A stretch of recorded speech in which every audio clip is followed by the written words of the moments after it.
After his child smashed mine, my brother or his fiancée wanted to get me a new Nintendo Switch. AITA? They suggested I should mature, and their child assisted me in doing so. Therefore, I should be appreciative. At the age of 15, I recently purchased a brand new Nintendo Switch for myself. Doing yard labor, minding neighborhood pets, and assisting a family friend who flips furniture as a side gig helped me save money for months. I don't receive an allowance, and my family isn't the type that gives out money carelessly. For me, this Switch was more than simply a plaything. I took a great deal of pride in it since it was my own prize, my own achievement, my own money, and something I worked very hard for. I live with my mom in a tiny apartment. I'm fortunate to have my own room, and although it's not very large, it's home. Although my 23-year-old older brother no longer lives with us, he still visits frequently, generally when he needs something. He has a 4-year-old son with his girlfriend, who is also 23. Since he was able to walk, the child has been a pain in the ass. He's also not your average hyper-toddler. He intentionally breaks things. His tantrums might go on for hours at a time. When he doesn't get his way, he yells, hurls objects, and occasionally even strikes people. His parents pretend as though he is simply high energy or that it's merely a phase. However, I genuinely believe that before he was even 2 years old, they simply stopped punishing him. Anyway, my brother, his girlfriend, and their child stopped by the apartment around a week ago. I was unaware that they would be visiting. No one informed me. I jumped in the shower to cool off after returning from the gym. I left my Switch charging on the couch in the living room before I entered. I didn't give it a second thought because it was plugged in and in its case. It's also my apartment, after all. I shouldn't have to worry about my belongings getting destroyed if I leave them out for 20 minutes. Correct. I heard screams as I was taking a shower. Not just sobbing, but screaming at the level of a banshee. I didn't give it much thought. At first, if someone breathes improperly near that child, he will have a tantrum. To be honest, at first it didn't even seem like a problem. I assumed he was upset because someone had switched off the TV or refused refreshments. Typical meltdown stuff, you know. However, I was unaware that my Switch was at play. My brother was sitting on the edge of the couch in the living room with a strange expression on his face, as if he was preparing for an impact, as I emerged from the bathroom, still with towels wrapped around my hair. My Switch, or what was once my Switch, was in his hands. There were fractures all over the screen, like spiderwebs. The screen was no longer even plainly visible. Later, I attempted to slide one of the detachable Joy-Cons back in, but it wouldn't even click. It seemed as though there was internal damage or that the rail had been bent. It was useless. It was destroyed. I felt sick to my stomach. I recall just standing there, very wet, and staring at it as if I were unable to comprehend what I was seeing.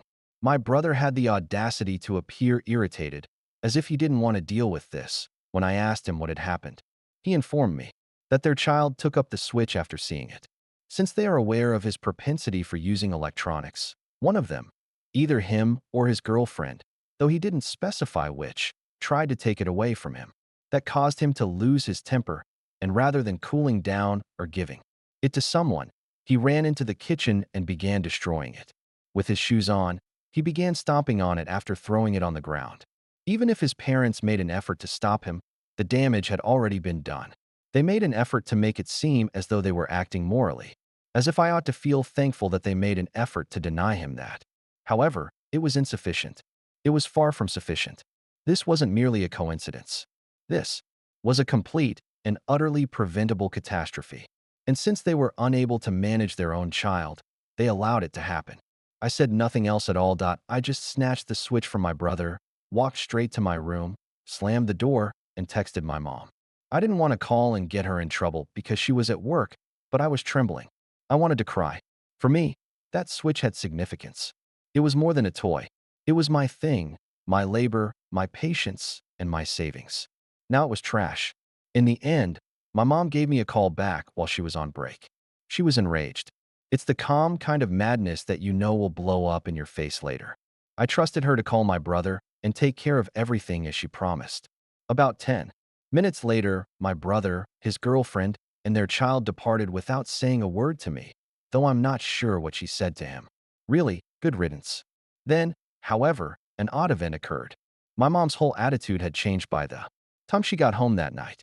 She had lost her anger. She wasn't pressuring my brother to make amends. Rather, she was telling me that the child didn't intend it, that he was simply upset, that he was only 4 years old, and that he didn't understand what he was doing, and that she attempted to buy me a new one when she could. My mom appeared, uneasy when I questioned why neither my brother nor his girlfriend could take responsibility or replace it. I lost it when she told me that my brother was unemployed at the moment and that his girlfriend was only working part-time at a taco truck. She also said that they were doing their hardest despite their financial difficulties. The problem is that my brother doesn't work because he chooses not to. He's been unemployed for almost a year, but not because he's trying and failing. He makes no effort. Jobs are beneath him, too far away, or not worth the money, he claims. He spends the entire day lounging, watching TV, playing Xbox, and browsing through his phone. His girlfriend works, but not very much. Additionally, they are continuously requesting money from my mom to fix their car, buy groceries, or pay their rent. Already, she fills in for them half the time. She is now urging me to have empathy. That switch was worked on by me. It was me who saved the money. I am the one who takes good care of my belongings. I'm not the one with an unruly, unrestrained child. Why am I the target of this punishment? We are currently engaged in this strange, quiet conflict. My brother has not shown regret. Neither has his girlfriend. In my opinion, they never will. My mother is constantly attempting to maintain harmony, as if we are all equally accountable. But my brother makes me want to scream just by looking at him. His lack of wealth doesn't matter to me. You must be ready to replace anything your child breaks if you are unable to restrain him. For a period. That's fundamental accountability. Thus, I sit here looking at this broken switch that symbolizes hours of my life, and the folks in charge act as though it doesn't matter. And in order to keep everyone calm, I'm still supposed to grin and ignore it during family dinners. I'm not calm, though, to be honest. I'm enraged. Furthermore, I don't believe that I should be the one to extend forgiveness in this situation. So, am I the only one who is so upset about it? One update. The entire incident with my switch occurred a few days ago. I didn't say anything at first. I stopped arguing, shouting, and slamming doors. I didn't speak to my sibling. I didn't speak with my mother. I simply remained silent, allowing the calm to linger throughout the house like a burden that nobody wanted to lift. I reasoned that the least I could do was to quit wasting my breath if no one else was willing to accept responsibility. However, the rage persisted. Instead of boiling, it barely began to simmer. I walked the flat like a ghost throughout those days. My switch, a broken and inoperable reminder of how little people value the things I work for, rested on the edge of my desk. My mom and I seldom ever had supper together. I didn't say much at all. It wasn't even a deliberate decision. I was simply worn out. I'm fed up with being the youngest and yet the most responsible person. I'm sick of expecting forgiveness without even an apology. I'm sick of being viewed as conceited or egotistical for wanting something that belongs to me to remain that way. I had to say something at last. I therefore waited until one evening while my mother was browsing through her phone while seated on the couch and bluntly informed her that I wasn't just going to move on. I informed her that I wanted the switch changed. Not in the long run. Not when everything is going well and they feel like giving. Not if they happen to have any spare cash sitting around. I hoped they would genuinely accept responsibility for what transpired.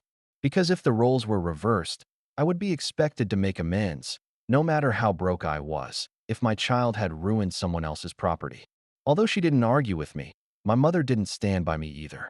She simply sighed deeply and gave me the well-known, "I understand how you feel" line, which in our household simply means that this discussion is finished and that nothing will change. Then, as if I hadn't just begged her to finally defend me, she resumed scrolling. It was already awful. Then the text arrived. Not from both of them.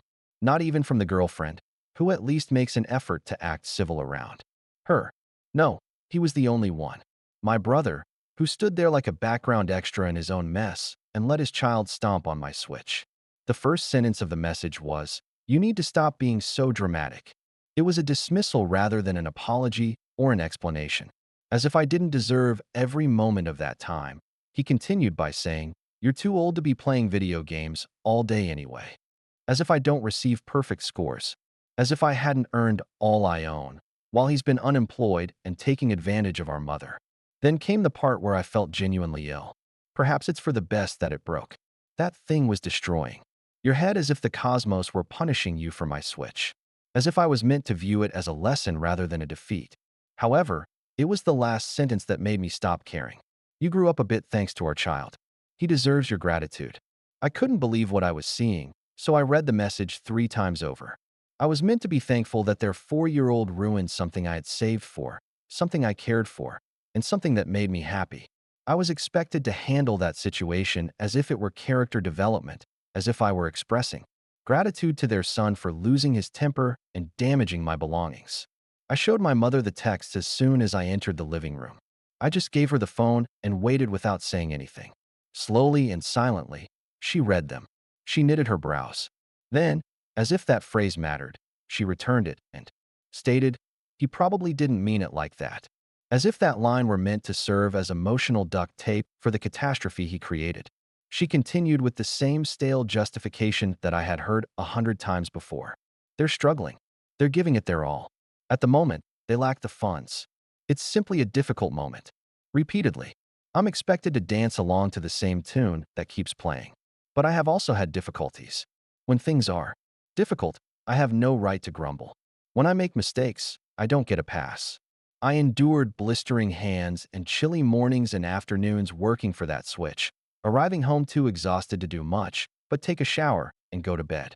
That was something I deserved, and the fact that 2 adults were incapable of doing even the most basic parenting made me lose it.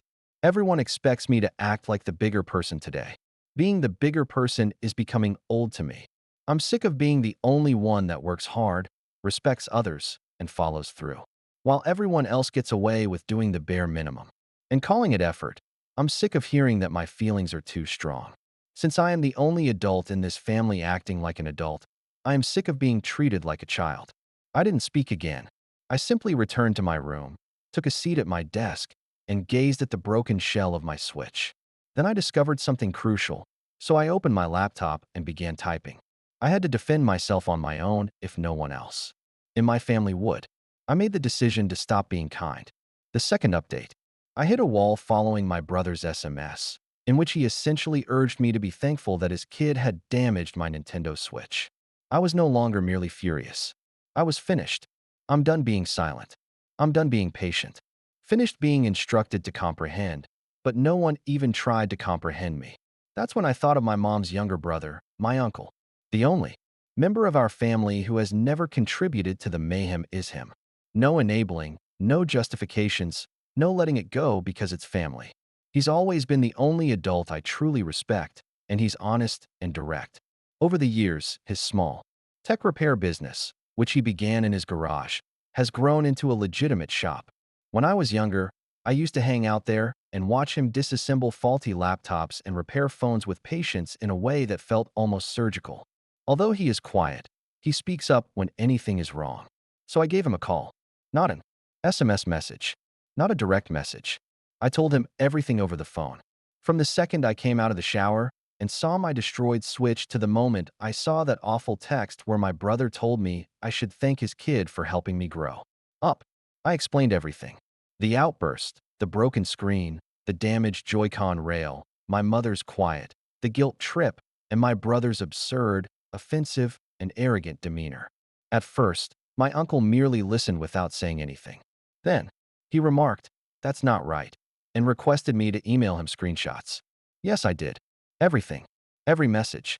Every smug insult. The screen of the device that was once my switch, which was sitting in a picture I had taken earlier, fractured like ice under a boot. What he was intending to do was not said. He never does. He simply acts.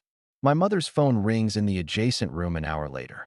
She set a ringtone for my uncle, and I know it. It's the one that typically only sounds during tech emergencies or vacations. Not even 10 seconds after she responds, I hear shouting coming from behind her closed bedroom door. Righteous yelling, not furious yelling. The type of shouting that comes from someone who can no longer remain in silence, but doesn't want to fight. I heard my name a couple times, but I don't know what was spoken. You're leading by example, and I heard that this is about more than simply money. It was a long time before my mother came out. She appeared strained when she did, as if her spine had been a wire that had been drawn too taut. However, she didn't speak to me at all, just went by, got a glass of water, and then sat on the couch as if nothing had happened. She wasn't pressed by me. I didn't have to. I wasn't there for that conversation. It has to do with me. And at last, it sounded as though I had support. Afterwards, at after 9 p.m., a knock on the door was heard. Not a text at first. It's just a knock, no heads up. When I opened it, my brother was by himself. He didn't appear apologetic. He didn't appear ashamed. He appeared enraged as though the truth had just been delivered to him, and he didn't like the way it sounded. Without asking, he entered the apartment. My mother remained on the couch the entire time. I waited for him to speak, still holding out hope that he would at last see how mistaken he was, no matter how remote the possibility. Instead, he started yelling. The self-righteous yelling that's intended to make me feel like the issue. Not yelling, not smashing objects. I had no right, he claimed, to take family conflict outside the family. That I made him feel ashamed. That I was attempting to influence everyone to support me. As if I had committed some kind of huge fraud to discredit him, when all I had done was speak the truth to someone who paid attention. I maintained my composure. His tone wasn't the same as mine. He genuinely scoffed when I questioned him. Did you come here to replace what your kid destroyed? As if the concept were offensive. Then, after everything, he added, you really think you deserve a new Switch just because you threw a tantrum? That's when I knew he couldn't feel bad. Nothing needed to be fixed by him. Someone finally told him he was mistaken, and he couldn't take it, which is why he was here. He chuckled, this dry, humorless sound, and ordered me to mature when I remarked, I think I deserve a new one because your child smashed mine and you did nothing about it. Claiming that I was behaving like a pampered child incapable of handling reality, that this was a passing phase, and that I should move on. I gave him a glance and advised him to give it a try first. He looked at me as if I had given him a slap. Then he turned around and exited via the front door without saying another word. Since then, I have not heard from one of them. The third update. A few days after that last disagreement, the one where my brother stormed into our apartment, accused me of being manipulative, called me emotional, and walked out after I begged him to grow up, I started to feel like things were really shifting. Like a steady, peaceful unwinding of the pattern I'd been trapped in for too long, rather than a big, movie climactic moment where everyone suddenly grasps the light. It was just another typical school day. I arrived home as usual, left my bag by the door, kicked off my shoes, and entered my room with the expectation that I would only have to finish my schoolwork and watch YouTube to forget how awful high school can be. But there it was, nicely taped, a box on my bed. It was a simple cardboard box with my name scribbled over the top in my uncle's distinctively crisp, blocky handwriting. No Amazon smile or store logo. My heart leaped. I opened it cautiously, as if I were worried that it wasn't for me. A brand new OLED Nintendo Switch was inside. I had seen the upgraded model 100 times online, but I had never given it any thought. It had taken me months to save my old one. For those who didn't have to consider how many lawns they would have to mow in order to finance it, this version seemed unaffordable. Additionally, there was a simple letter that was folded on top as if it belonged there. It said, "This isn't a gift. It's a loan. But it's also a vote of confidence in the only young man in this family who knows what it means to work hard. You earned it once. You'll earn even more in the future. Keep going." I wasn't weeping over the Switch. I sobbed because I was seen by someone for the first time in what seemed like an eternity. Not just the work, not just the broken console, not just the texts, not just the silent letdown. Me. I am the quiet, trouble-avoidant version of myself.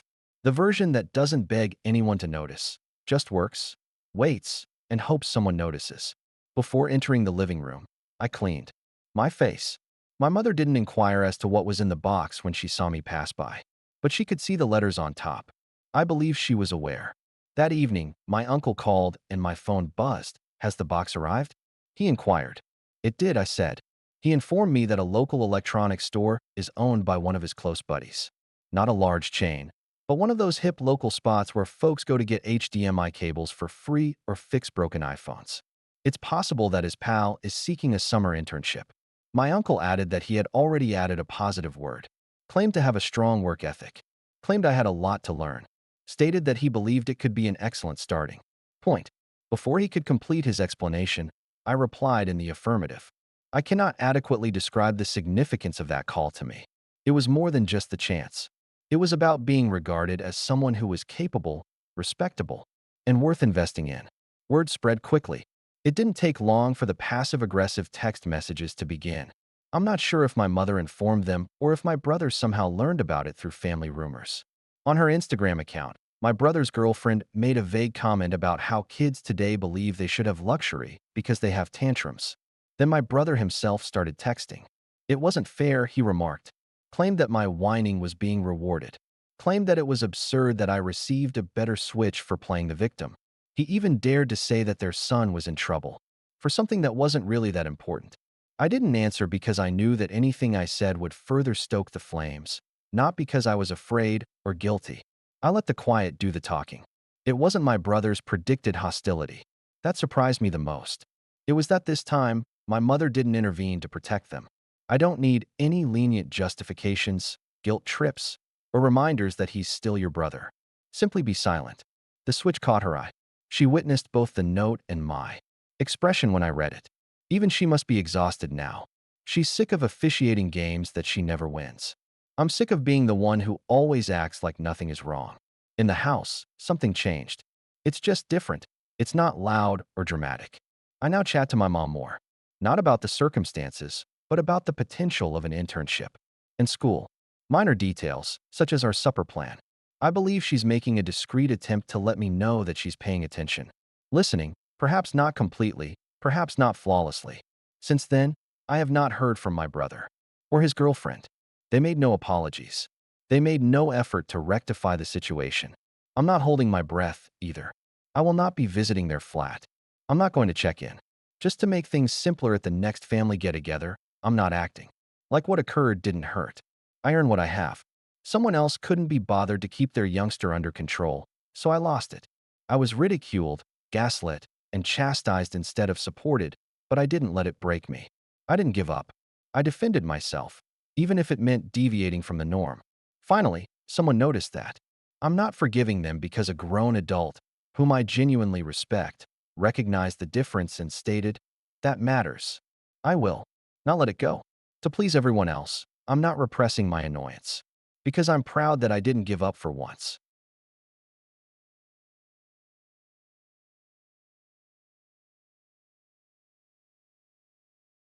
She said, dating down really puts life in perspective. Now I know what I don't want. Everyone chuckled as she made this announcement at her best friend's birthday. Leaving $50 on the table, I got up silently and drove home. She apologized by text throughout the night. I blocked numbers for the duration. Hello viewers, a big thank you to all of you who have already signed up. Please click the subscribe button if you haven't already. I am 34 years old and employed as an electrician. Well done, consistent work. Possess my home. Truck's paid off. Not too fancy. However, I feel at ease. I've been dating a 30-year-old woman named Vanessa for roughly 10 months. She works downtown in finance. Generates a good income.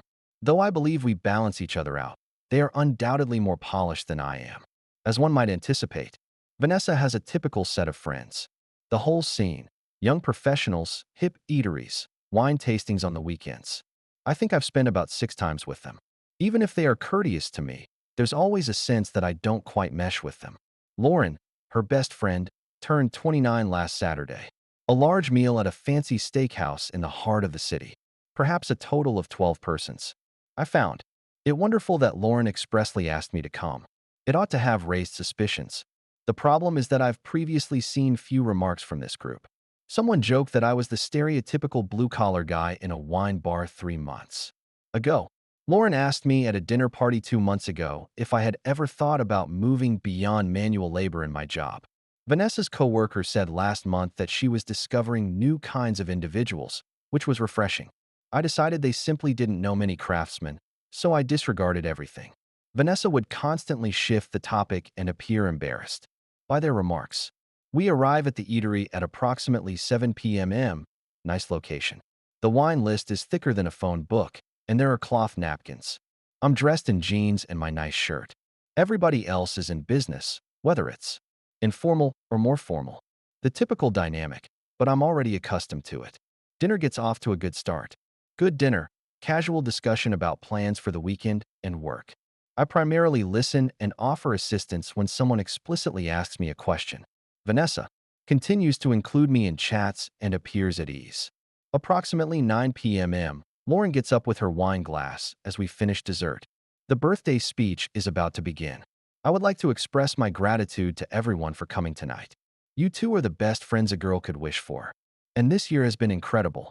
Typical birthday fare. People are lifting their glasses and grinning. This year, I've discovered a lot about myself, particularly in regard to relationships and my life goals. She's gazing at everyone at the table and maintaining eye contact. This year, Vanessa, you've taught me something really valuable. Observing you has been incredibly instructive. Vanessa appears happy but perplexed. What are you saying? Your entire dating down experiment, that is.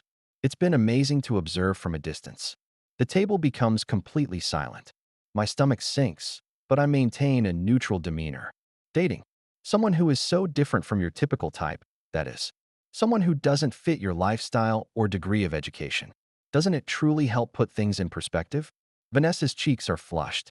No, I'm not kidding, Lauren. In fact, it's great. You are now fully aware of the qualities you are looking for in a spouse. For the rest of us, the entire experience has served as a warning. It appears that half of the table is uncomfortable. The other person is nodding in agreement. In fact, a man by the name of Brad grins. It's harsh, but most likely accurate. Lauren lifts her glass higher as another woman adds, "It does make you appreciate compatibility more." I'm sitting there processing that I've apparently been a 10-month social experiment while her friends discuss me like I'm not here. Let's embrace learning opportunities and self-awareness. We appreciate you demonstrating what settlement looks like. Very instructive material. Now, everyone is focusing on Vanessa rather than me. Vanessa appears embarrassed, but she is just sitting there, speechless, as her buddies celebrate my embarrassment without offering any defense. Calmly, I take out two 20s and a 10 from my wallet and set them on the table beside my dish. The entry costs about $35. This includes a tip for my meal. I go up and say, "Happy birthday, Lauren." I appreciate the instruction. Without haste, I leave the restaurant. Avoid creating a commotion. Avoid slamming doors. Just go with what dignity I still have. Go to my truck and have a seat for a while. 10 months of my life. I claim to be someone's sleeping experiment for 10 months while believing I was in a committed relationship. It is astounding how casually nasty it is to declare it as entertainment. Even before I arrive home, my phone begins to buzz. Vanessa is phoning. I say no. Text. Don't go out like this, Mike. One more call. Reject. Text. Lauren was intoxicated. It wasn't her intention. One more call. I switch off my phone, head home, have a beer, and reflect on the past 10 months. I ignored all those remarks. During those moments, I felt more like a curiosity than a romantic partner. All the times I questioned whether the disdain was real or just in my head. At about 11 p.m., I turned my phone back on. Vanessa missed 19 calls, 26 text messages. I'm really sorry, Mike. Lauren is a fool. Don't take this literally, please. She's unmarried, which makes her envious. She was completely out of line, according to everyone. Give me a call back, please. We must speak. I'm on my way to your residence. Why don't you respond? This is absurd. You are aware of my concern for you. Don't waste what we have on pointless things. Lauren stated. I begin blocking phone numbers. Her own phone first. I also block her when she tries to call from what is most likely a friend's phone. I hear a car outside at midnight. Vanessa's BMW is parked on the street. You can see it by looking through the blinds. She approaches my door and begins to knock. I know you're in there, Mike. Just talk to me, please. I don't respond.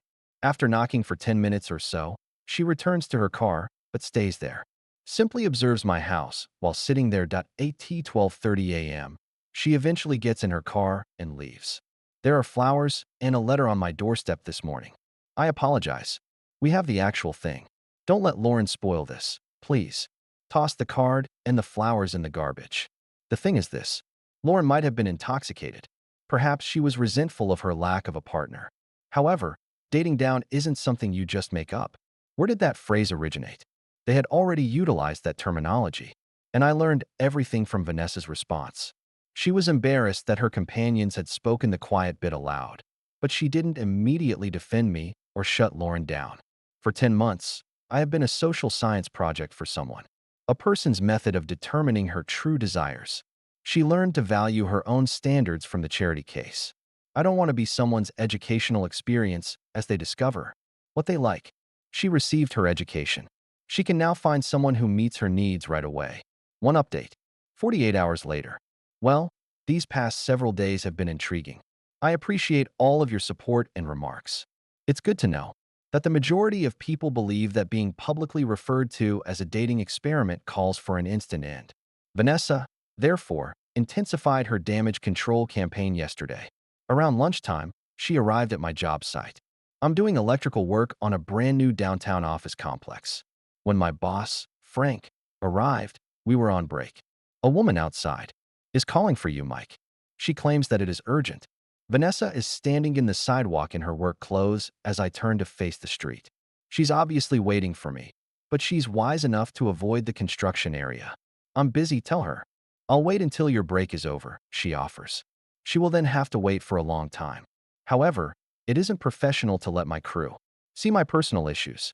I approach the fence that divides the sidewalk from the location. You can't be here, Vanessa. Please, Mike. 5 minutes. Nothing needs to be discussed. Indeed, there is. When did I tell Lauren that what she had said was totally incorrect? Since you remained silent during the restaurant. I was stunned. I was shocked to hear her say something so awful. Awful yet true. That seems to be untrue. You are aware of my feelings for you, Mike. I am aware of your friend's feelings toward me and that you failed to correct them. My staff is attempting to avoid staring. However, this is becoming awkward. Just have coffee with me after work so we can have a thorough conversation. No. Then this weekend or tomorrow for dinner. Anything. I no longer want to be your social experiment, Vanessa. Lauren felt really secure with the dating down thing, so that's not exactly what this was. Lauren is unable to comprehend our relationship. She was sufficiently knowledgeable about it to make a toast. Vanessa notices that others are observing her as she looks around. Mike, I'm not going to give up on us. We don't exist. All you have to do is figure out what you don't want. She soon departs as I make my way back to the job site on foot. That night, a fresh strategy was introduced. Kim, Vanessa's sister, called me. We had met at family get-togethers a few times. Always appeared to make sense. I heard what transpired at Lauren's birthday, Mike. Word gets around quickly. What Lauren said was relayed to me by Vanessa. That was totally inappropriate, and I wanted you to know that. Thank you, Kim. She had been crying for the past 2 days. She's never looked so upset to me. I'm sorry she's angry, but I can't help her with this. I know my sister, Mike. She truly is concerned about you. She sat there, in silence as your sister's friend called me a dating experiment. She was most likely shocked. It's likely that she felt ashamed because someone had expressed her thoughts. A long silence. Do you honestly believe she views you that way? Kim, your sister has a graduate degree and earns a solid living. I have a high school diploma and work by hand. While I sip beer from the bottle, her buddies discuss wine regions. It was written on the wall. If you love someone, that stuff is irrelevant. For Lauren, it was important. It also seems to matter to the rest of her pals, based on the responses at that table. That's it, then. You won't even give her an opportunity to clarify? When Lauren was speaking on Saturday night, she had the opportunity to clarify. It was time for her to stop it. She decided to keep quiet. For a few more minutes, Kim tried to persuade me, but I wasn't convinced. Vanessa made her most desperate move today. Approximately 2 p.m. I got my mother's call. I just received the most bizarre call, Mike. Whose? Vanessa claims to be your girlfriend, and you two got into a quarrel. What did the ex-girlfriend want? She asked if I could discuss giving her another shot with you. Said that there was a miscommunication. You told her what? I informed her that she had no right to call me and that I don't get involved in your relationships. Excellent. Even so, how did she obtain your number? You mentioned last month that I brought cookies to your workplace, she continued. She therefore made several calls to electrical businesses before locating someone who was acquainted with your supervisor, Frank. Frank assumed it was an emergency and gave her my phone. That's quite resolute. That's quite desperate. What happened? Mike, I described the entire circumstance. Without interjecting, Mom listens. So you were referred to as a learning experience by this girl's friend? Basically. And you weren't defended by your girlfriend? Not at all. Then, honey, you made the proper decision. Instead of someone who uses you to determine what they want, you need someone who is proud to be with you. Regards, Mom. However, I must admit that her calling me indicates that she is in a serious panic. It must be a realization for that girl. I received an SMS from Vanessa's phone this evening. This is Lauren on V's phone, Mike. I really apologize to you. I almost remove it, but I wonder what justification she has. I apologize for what I said on Saturday. It was totally incorrect. I was intoxicated and venting my relationship annoyances on you. It isn't acceptable because of it. I am aware. Vanessa told me how serious you two are when we spoke yesterday. She has been preparing to present her parents to you during Christmas. A humorous technique to demonstrate if that is true. I was mistaken about everything, Mike. Vanessa is always talking about you. She's obsessed with you. So why didn't she stand up for me? Since she was taken aback. All of us were. No one thought I would say something so hurtful. However, you did say it. Yes, I did. And ever since, I've regretted it. I consider this for a long time before answering.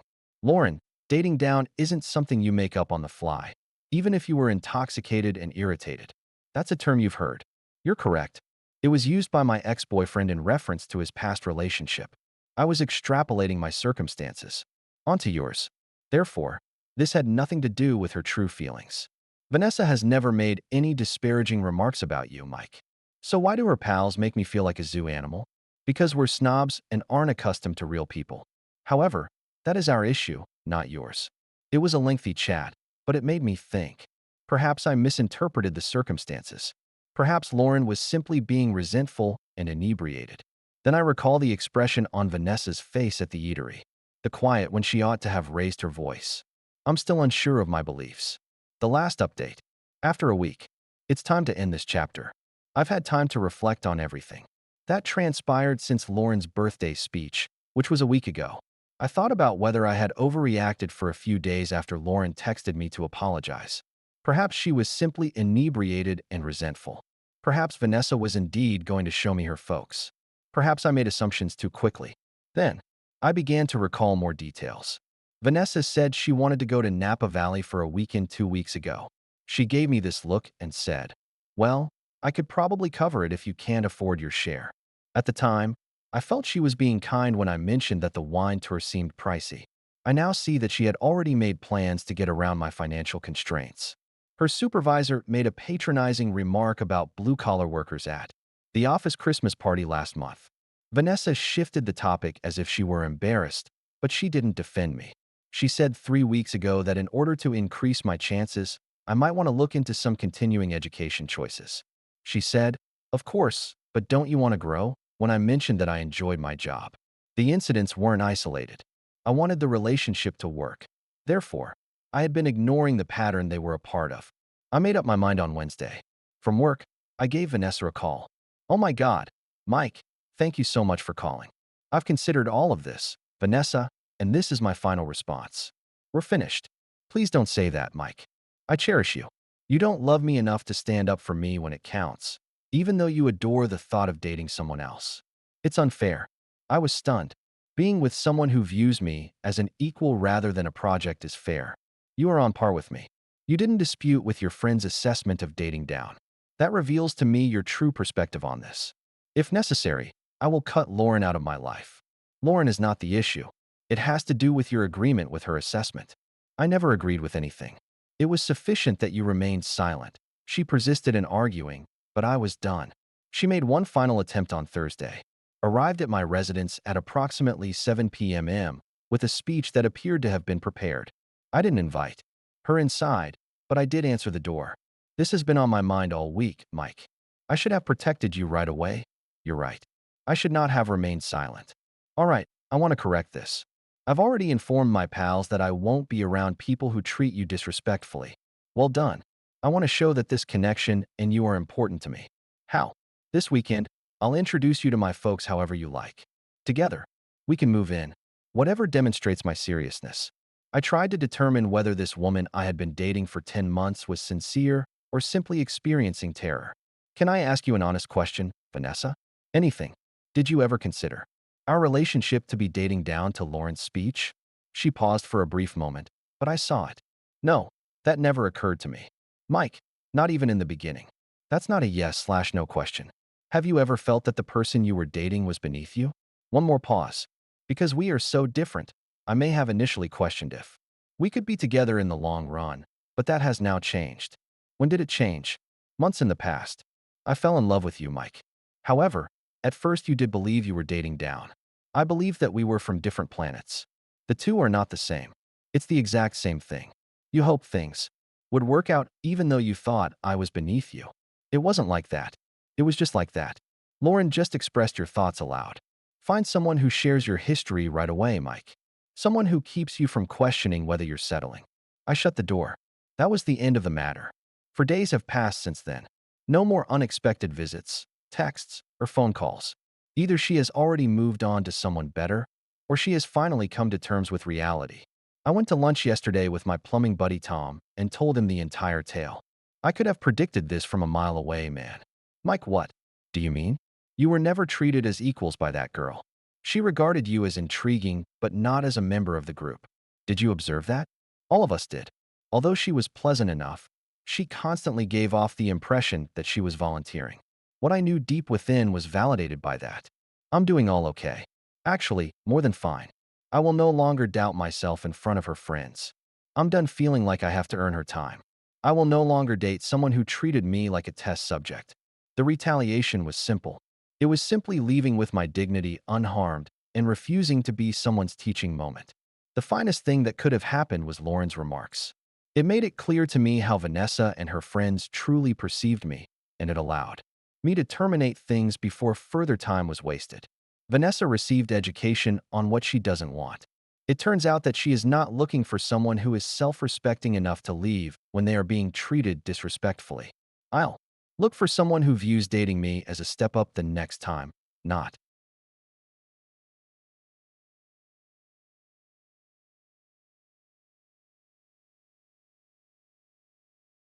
because I refuse to give up my home gym. My family is taking me to a funeral. I'm just over their bullshit, but I'm not dead. Hello all. The tale of today will astound you. However, if you like this information, please click the subscribe button. Right now, your contribution keeps the channel going, even though it has been a little quiet lately. Come on, let's dive in. The takeover of the home gym. Though I never imagined writing one of these posts, I, 31M, must know if I'm going crazy. My mother, Patricia, 58F, has been persuaded by my brother Mark, 33M, that I have an obsessive fixation with fitness and that my home gym is unsafe. My mother is now helping him to turn my basement gym into a playroom for his children. Here's how we got here. Let me explain. For background, I work from home as a software engineer. A modest two-story home with a finished basement was purchased by me 3 years ago. It was utilized as a rec room by the previous owners, but I turned it into a home gym. Not much. A treadmill, a rowing machine, an adjustable bench, a power rack, a complete set of dumbbells, and rubber flooring. I may have spent a total of $4,000 over the course of 2 years, finding sales and deals on the marketplace. I typically work out for an hour after work 5 days a week. It's my hobby, a way for me to decompress, and it's really helped my mental health. Regular exercise has been more beneficial than any prescription I've tried for my anxiety and mild depression. My health metrics have my doctor ecstatic, and I feel better at 31 than I did at 21. Along with his wife Jennifer and their 3 children, Nathan, age 1, Emma, age 5, and Tyler, age 7, my brother Mark lives about 20 minutes away. Despite the fact that we are extremely different individuals, our connection has always been decent. The fact that he is more of a couch potato is okay. To each their own. But he has been making crude remarks about my phase of being a gym guy and how I'm making up for things lately. It was modest at first. I would bring protein powders or prepare meals, and he would joke about it during family dinners. Look at Mr. Muscles again, eating his rice and chicken. Something like that. It quickly grew old, but at first I shrugged it off. He went on to inform our mother that I was isolating myself by exercising at home rather than at a regular gym where people congregate. The actual issues started 2 months ago when Mark brought his children over when I was in the middle of working out. I was performing deadlifts with controlled motion and good form, nothing at all risky. Though I asked them to wait until I finished my set, Tyler and Emma rushed downstairs. Mark quickly began to panic after pursuing them. "This is really risky," he said, pointing to the barbell. "What would happen if the weights were knocked over by a child?" What if somebody injured themselves by attempting to imitate you? The children are never left unattended in the basement, and I always lock the door when I'm not using it, I explained coolly. However, Mark had already sown the seed. For the remainder of the stay, he pointed out potential dangers. The dumbbells can topple over small feet. Someone could choke on the cords.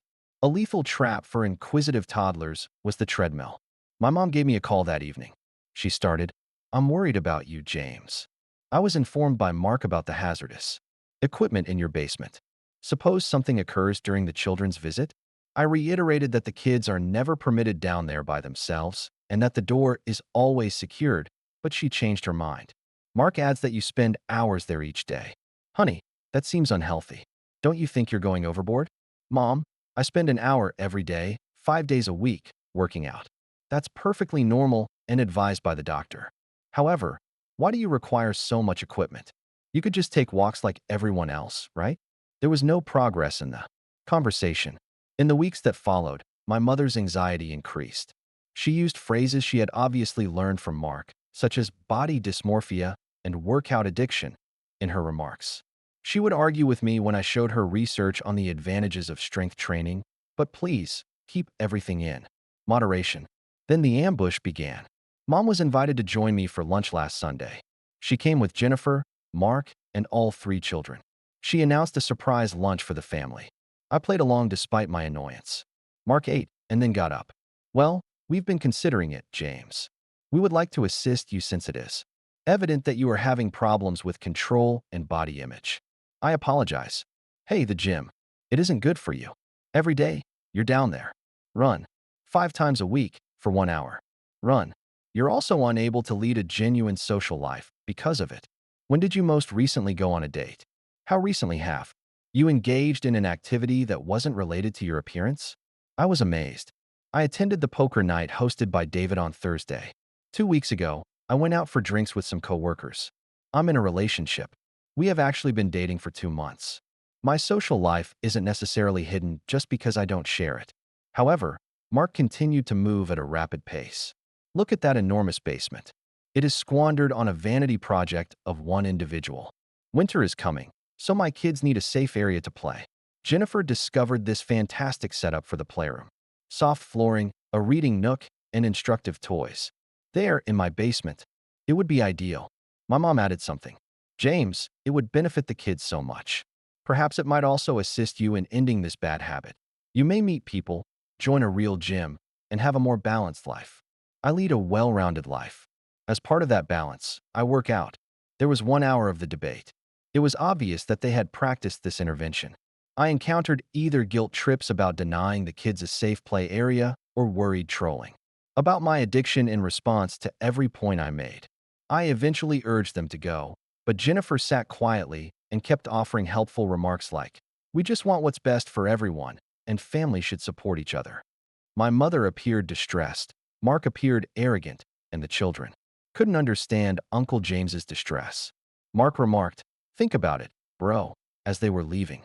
Since then, I've received daily texts from my mother expressing her disappointment with my inflexible thinking and how she taught me to be more giving. Those kids deserve better than your selfishness. Mark has been using Facebook to share passive-aggressive memes about people who choose iron over family. And I'm lost when your riches turn into your chains. I live there. I paid for it. My mortgage is paid off. All of the equipment was purchased by me. I'm not doing anyone any harm. I'm living my life, happy and healthy. I'm being portrayed, however, as a conceited, mentally ill gym-goer who prioritizes ego before family. Tell me, Reddit, am I the one who is being unreasonable? Should I give up my home gym for my nieces and nephews? Or is my family acting in an absurd manner? Edit, well, this went viral. The basement door does indeed have a lock to answer some frequently asked queries. I'm not a steroid user. Sure, I attempted to recommend that they convert their basement, but it seems unsuitable because that's where Mark keeps his pool table and beer fridge. I do not miss the irony. Make one update. A week after. Setting boundaries, I suppose, would be the last step. I made a mistake. If anything, things have become worse in ways I never thought possible. I followed Reddit's suggestion after posting and spoke with my mother in a cool, collected manner. I clarified that Mark needed to come up with alternative ideas for his kids' play area and that my gym was non-negotiable, as I was not giving up my space or equipment. She grudgingly seemed to understand. You're still being stubborn, she added. It's your house, though? That sounded like it to me. And then Wednesday, I heard my front door open while I was engaged in code review while working from home. Keys are only in the possession of my mother in case of emergency and my girlfriend Sarah, who was at work. My mother was standing there with Mark and his children when I got upstairs. My mother joyfully said, "Surprise." Uncle James was the destination the kids wanted to see. I was about to reply when Tyler and Emma hurried by. "The basement is where?" Tyler inquired. "Today, Daddy said we may play down there. How about this?" "No, you can't enter the basement. You're aware of that." Mark took a step forward. "Hurry up, James. All they want to see is it. Is there any danger in letting them play while we talk? There is a lot of heavy machinery there that could injure kids. The place isn't a playground." "That is the exact issue," Mark stated. "When my kids are jammed into our tiny living room, all that harmful material is just sitting there being used for the majority of the day. Either buy a larger home or convert your basement. We just cannot afford that at this time, you know." Following Nathan's birth, Jennifer had to reduce her hours. What transpired next was even worse than the evident guilt trip. A crash came from downstairs as we were arguing. Somehow, the children had opened the cellar door. Later, I discovered that Mark had opened it while I was preoccupied with my mom. I hurried down to see Emma climbing on my rowing machine and Tyler attempting to lift a 25-pound dumbbell.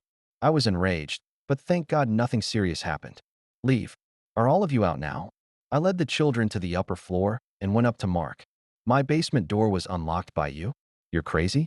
They're inquisitive children. All they wanted to do was visit Uncle James's secret room. There's a lot of room down there. For them, it is ideal. The fact that it's my home makes it ideal for me. I had my mom try to mediate. They were very excited. "James, honey, perhaps a schedule might be arranged.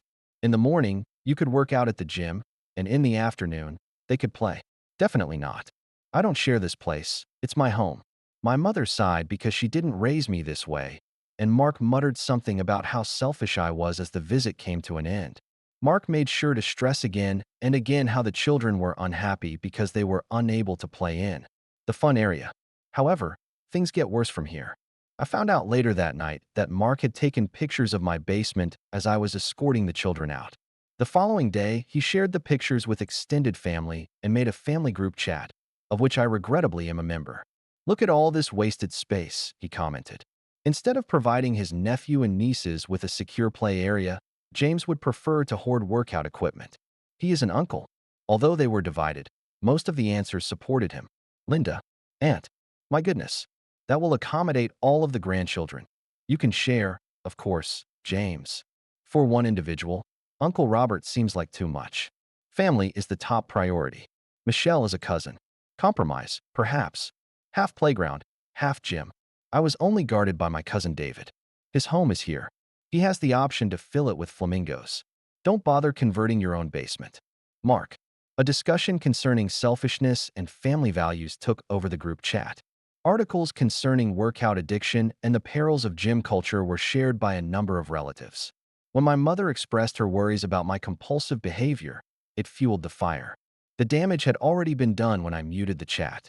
I've come to be perceived by half of my extended family as a self-centered gym-goer who puts his own ego before the happiness of his kids. I told Sarah everything when she came over on Friday night. She felt horrified. "There is an attempt by your brother to steal your basement. It's crazy." She made the pattern that I had been missing clear to me. Neither the gym nor the children's demand for room was the main focus of this. Mark has always been envious of my accomplishments. I am in good shape. I have a house of my own, and I earn a nice living. He had financial difficulties, put on a lot of weight since college, and obviously feels resentment at our divergent trajectories. He is using your mother as a weapon and his children as pawns. It's about control and guilt-baiting you for having good stuff, Sarah explained. She is correct, but that doesn't make things any easier. A security camera and a keypad lock have been put on the basement door. Additionally, I've threatened to replace the locks completely if my mother lets Mark in without my consent using her key once more. Her reply: "It's unbelievable that you would threaten your own mother." Mark's correct. Jim has altered you. Aggression and paranoia are creeping up on you. So, we're at that location. It seems that I am the bad guy because I keep my borders and defend my own property. Mark's next move is already being planned. In order to understand why children want spacious, secure play areas for healthy development, he said in the family conversation that he is looking into child development specialists. I'm tired, Reddit. How did a family conflict turn my home gym into the focal point? Second update. After 3 weeks, I believed I was ready for Mark's next move. I wasn't. It was quiet for a week or so after the keypad, lock, and camera were installed. It's too silent. Mark was actually preparing something far larger than I had thought. It began when my mother texted me. Sunday meal with the family. Avoid making excuses. An important announcement. I nearly didn't go, but Sarah persuaded me that I would appear guilty if I avoided family at all. In addition, she said, I'll accompany you. Allow them to use a witness to test their guilt trips. When we got to my mother's house, everyone was there. My aunts Linda and Karen, Uncle Robert, and a number of relatives, in addition to Mark's family. It was blatantly interventionist. The dinner was civil yet tense. It was dessert when Mark got up. I have something essential to tell you all. After taking his phone out, he hooked it up to his mother's television. Regarding ideal play settings, I've been speaking with child development expert Dr. Elizabeth Morrison. My stomach fell. He had done it, in fact. A PowerPoint showed up. Unbelievably, he gave a presentation. The opening slide said, the importance of safe play spaces in child development. Mark spent 20 minutes discussing research showing that children's cognitive development needs big, unstructured play places.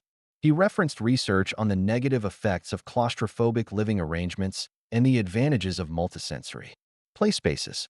Every few slides, he would display images of his children in their small living room, looking depressed, a completely ordinary scene. And then the worst part. Dr. Morrison assessed our current condition and offered suggestions. He clicked on a slide that displayed pictures of my basement. This 800 square foot area was perfect for her creation of what she refers to as a developmental play paradise. I live in that basement. I spoke up. Tell me to finish, James. This concerns the kids. Extensive playroom ideas, reading nooks, painting, stations, sensory walls, and indoor climbing structures were displayed on the next slide. These expert representations were obviously the result of his financial investment. A picture of his 3 children with a text message was the coup de grace on the last slide. There should be room for every child to develop, learn, and flourish. Are you going to assist them realize their dreams? It exploded in the room. Aunt Linda started crying. Mark, those poor infants. You can see how much they need this, James.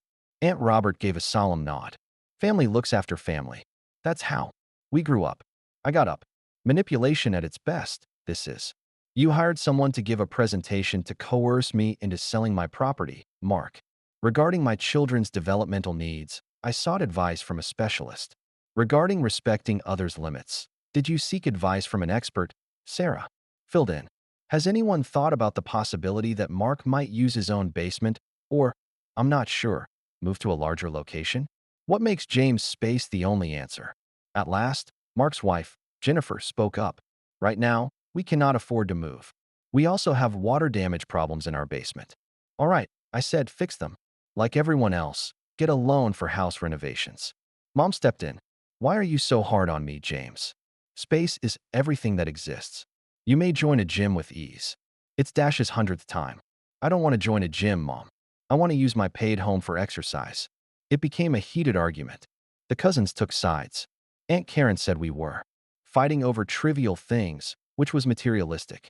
Uncle Robert made scathing remarks on today's youth's lack of understanding of sacrifice. Then Mark's last card was played. His children were coloring quietly in the corner when he turned to face them. Come on in, Emma and Tyler. Clearly coached, the children approached. Tyler's eyes were large as he gazed at me. Why don't you provide us a place to play, Uncle James? Emma went on to say, you don't want to share your large room, according to Daddy. Isn't sharing a form of caring? Silence fell in the room. People were looking at me as if I were the Grinch who had stolen Christmas. Sarah herself appeared uneasy. I said cautiously, kids, I adore you. However, Uncle James has some dangerous adult equipment in his residence. We must thus find you another location to play. However, Daddy mentioned that we could see you more often if we had that room.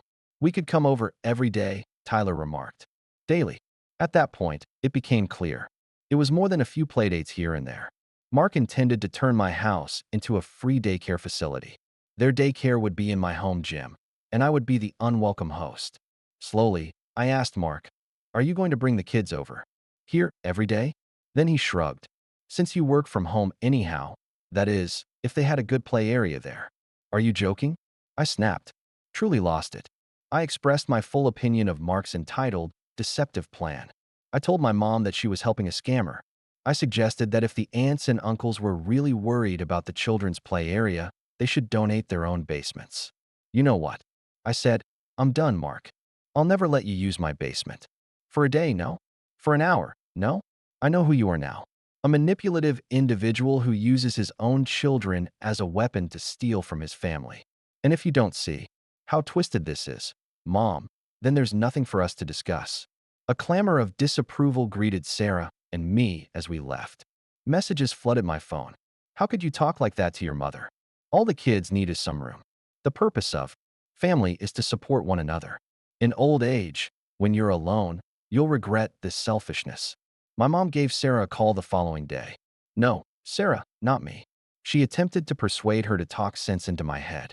"I think you're a good girl," she said. "Before James wrecks his family ties over some pointless weights, let him see the light side." "Bless her," Sarah answered. "Patricia, with all due respect, Mark is the only one ruining family ties. A cult leader would be proud of the deception techniques he used to turn you against your own son. Here, James is not the bad guy. He is the victim." Her mother hung up on her. "That supper was 3 weeks ago. Unless I have a change of heart, I have been formally rescinded from Thanksgiving." A WhatsApp group for family members that recognize the value of children has been created by Mark. Despite my notable exclusion, David keeps me informed on the insanity.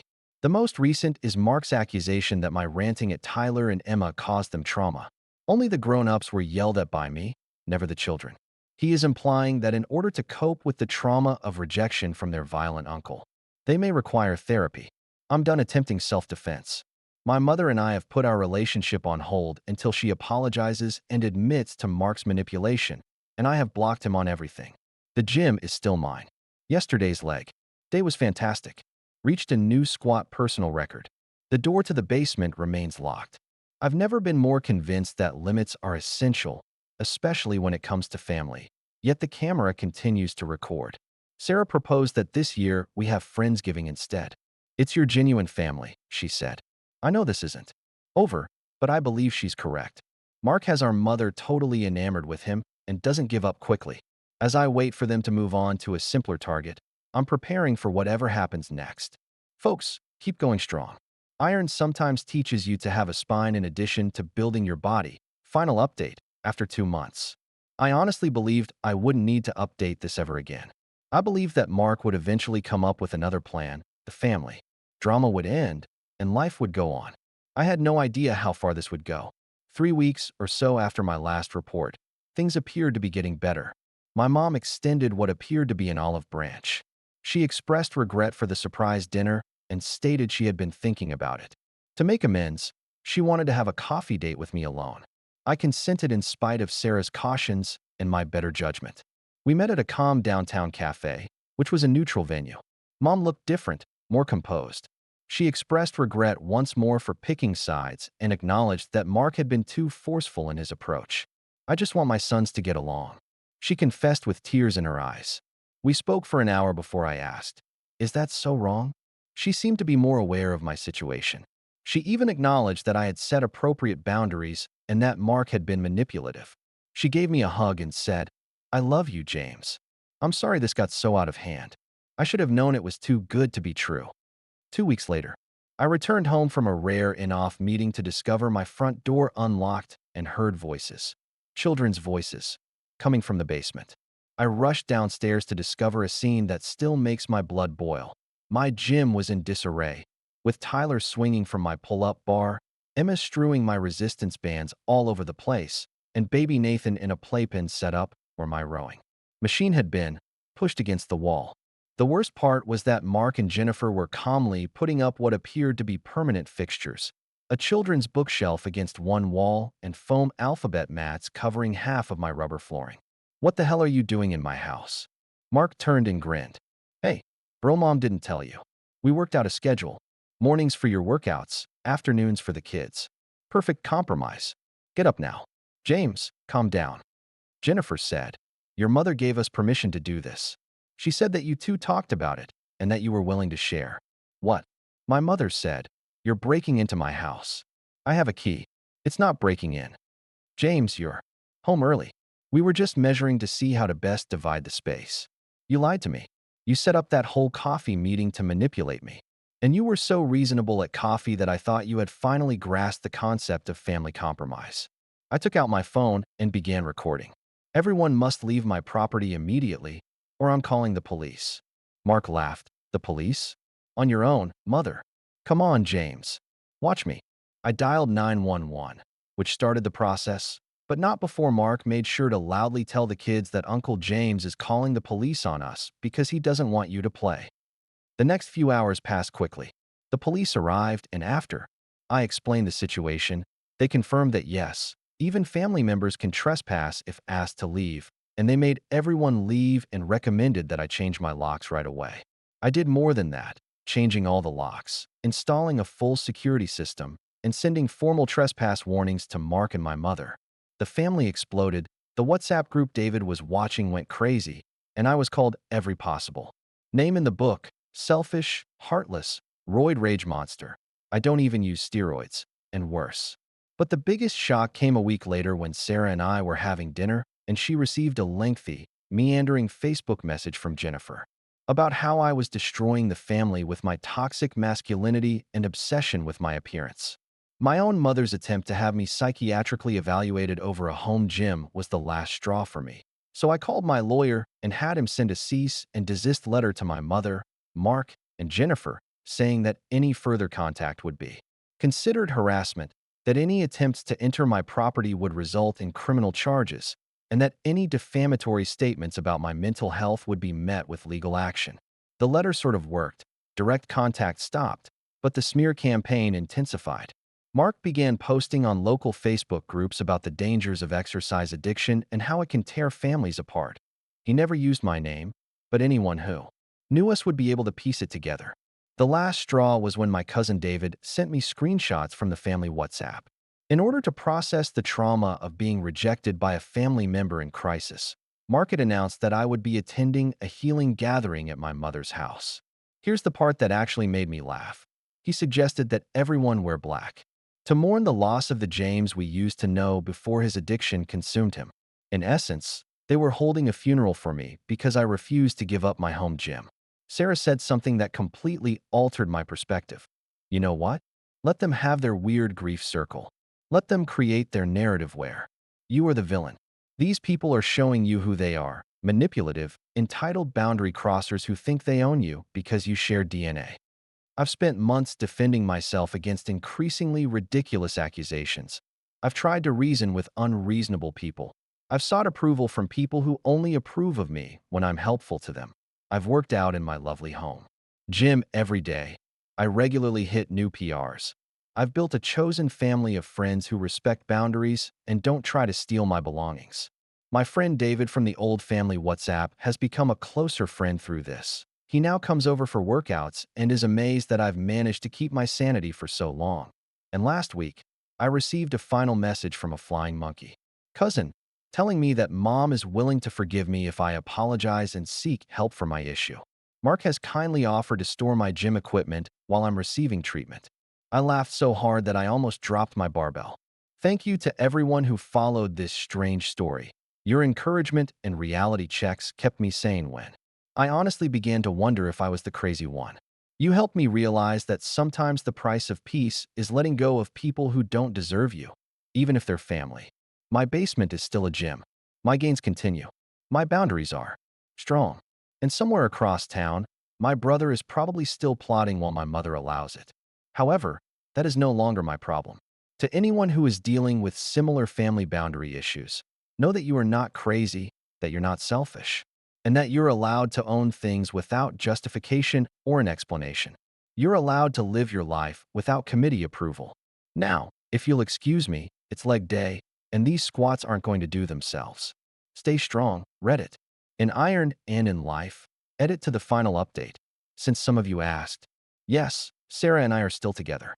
She's been incredible through this insanity. We're actually looking at rings. Turns out shared trauma bonds you pretty quickly, and she's proven she's got my back against any nonsense. The security footage of my family trying to convert my gym has become legendary among our friend group. We joke about starting a reality show, Extreme Home Takeover, Family Edition. And for those wondering, yes, I kept the treadmill Mark's kids were climbing on. It's a great conversation starter. Oh, that's the treadmill my nephew tried to claim as a jungle gym while his dad attempted to steal my basement. Want to see the security footage? Life's too short for toxic people, but it's the perfect length for building both muscles and healthy relationships. Choose wisely.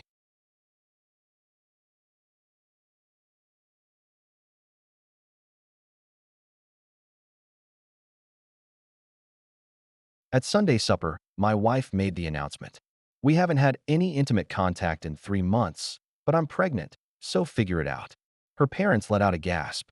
I gave her parents the paternity test I had already completed in private after grinning and said, "Congratulations to the real father." Before dessert, her father threw her out. Throwaway account because I never would have predicted how much this story would impact my life. I'm still figuring out what happened. And to be honest, the only way to understand the complete madness that my marriage descended into may be to put this in writing. I promise you that it will be worth your time to read, even though it will be lengthy.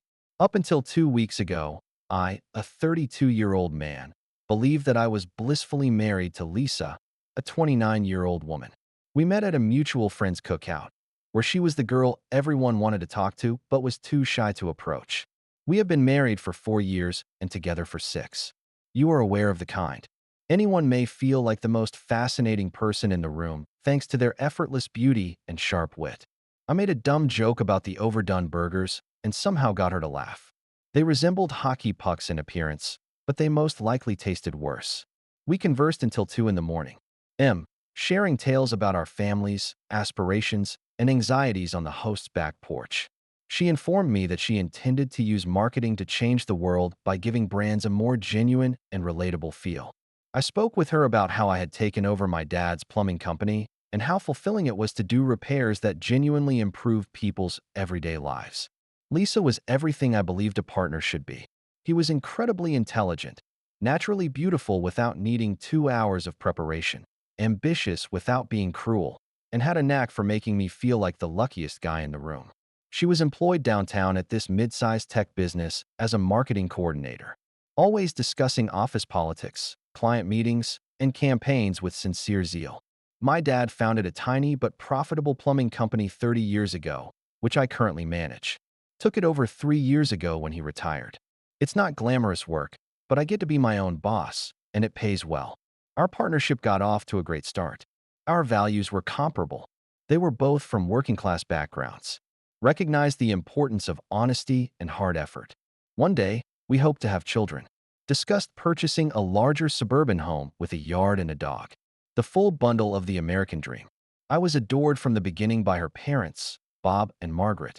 After rising from apprentice to crew leader, Bob is now a retired electrician. Therefore, we shared a trades background. Since I lost my mother while I was a college student, Margaret's constant claim that I was the son she never had meant the world to me. Every other Sunday, they would invite us to join them for supper. Wonderful, lovely custom that restored my sense of belonging to a true family. Lisa would assist her mother in the kitchen while chatting about her sister's most recent relationship crisis or giggling over a story from work.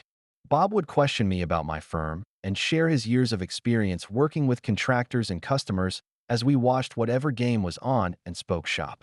I would assist him with household tasks like replacing electrical outlets or repairing dripping faucets. It was flawless. I can now clearly remember the exact moment when things began to go awry.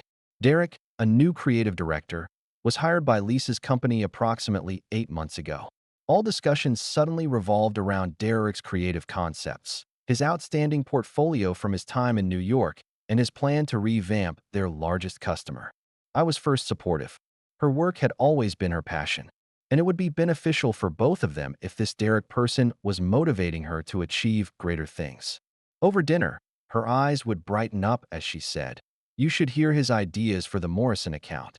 Their brand identity is being entirely redesigned by him. It's excellent." Since I was truly curious about her excitement, I would nod and inquire. However, in hindsight, her discussion of Derek differed from that of her colleagues in some way. There was a dreamy expression in her eyes and a breeziness to her voice, as if she were discussing a celebrity crush rather than a coworker. Then, however, the late nights began. Brainstorming meetings with the team that lasted till 9 p.m. Inexplicably, for hours were needed for weekend strategy discussions at hip coffee shops throughout the city. She would return from client meals with alcohol on her breath, and anecdotes regarding Derek's industry contacts. How he used to collaborate with Fortune 500 businesses. How he intended to turn their small business into a large enterprise. She would dismiss my requests to meet this amazing coworker who was consuming so much of her time. "Honey, you'd be bored. It's merely work-related." Furthermore, Derek is very strict about keeping his personal and professional lives apart. Meeting spouses is not something he does much of. Red flag number 1. Yet I foolishly chose to disregard it. Marriage is meant to be built on trust, isn't it? I didn't want to be the domineering spouse who questioned every late night or professional interaction. As most couples experience after a few years of marriage, ours had been a period of diminishing closeness. New love's ardor develops into something more profound but less common. However, it essentially came to a halt when Derek joined the scene. Lisa was constantly excessively exhausted, overly anxious, and preoccupied with these significant work-related undertakings. After these long work sessions, she would return home looking energized and flushed, as if she had just had 3 shots of espresso. However, the moment I attempted to establish a physical connection with her, she would shut down. Simply put, "I'm psychologically worn out from the day." Check for rain. In our household, rain check became the most frequently used expression. There was absolutely no physical intimacy for 3 months. She wanted space to unwind from job stress, so we had separate beds for 3 months, and I felt more like a roommate than a husband. In an attempt to avoid returning home to the strange tension that pervaded every room, I began working longer hours myself and taking on more emergency calls. Carl, a friend of mine who has experienced 2 divorces and has the emotional scars to show it, insisted that I follow my instincts.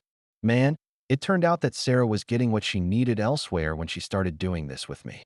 Consider paying attention to the signs. You know, I didn't want to be that suspicious husband. I had faith in Lisa.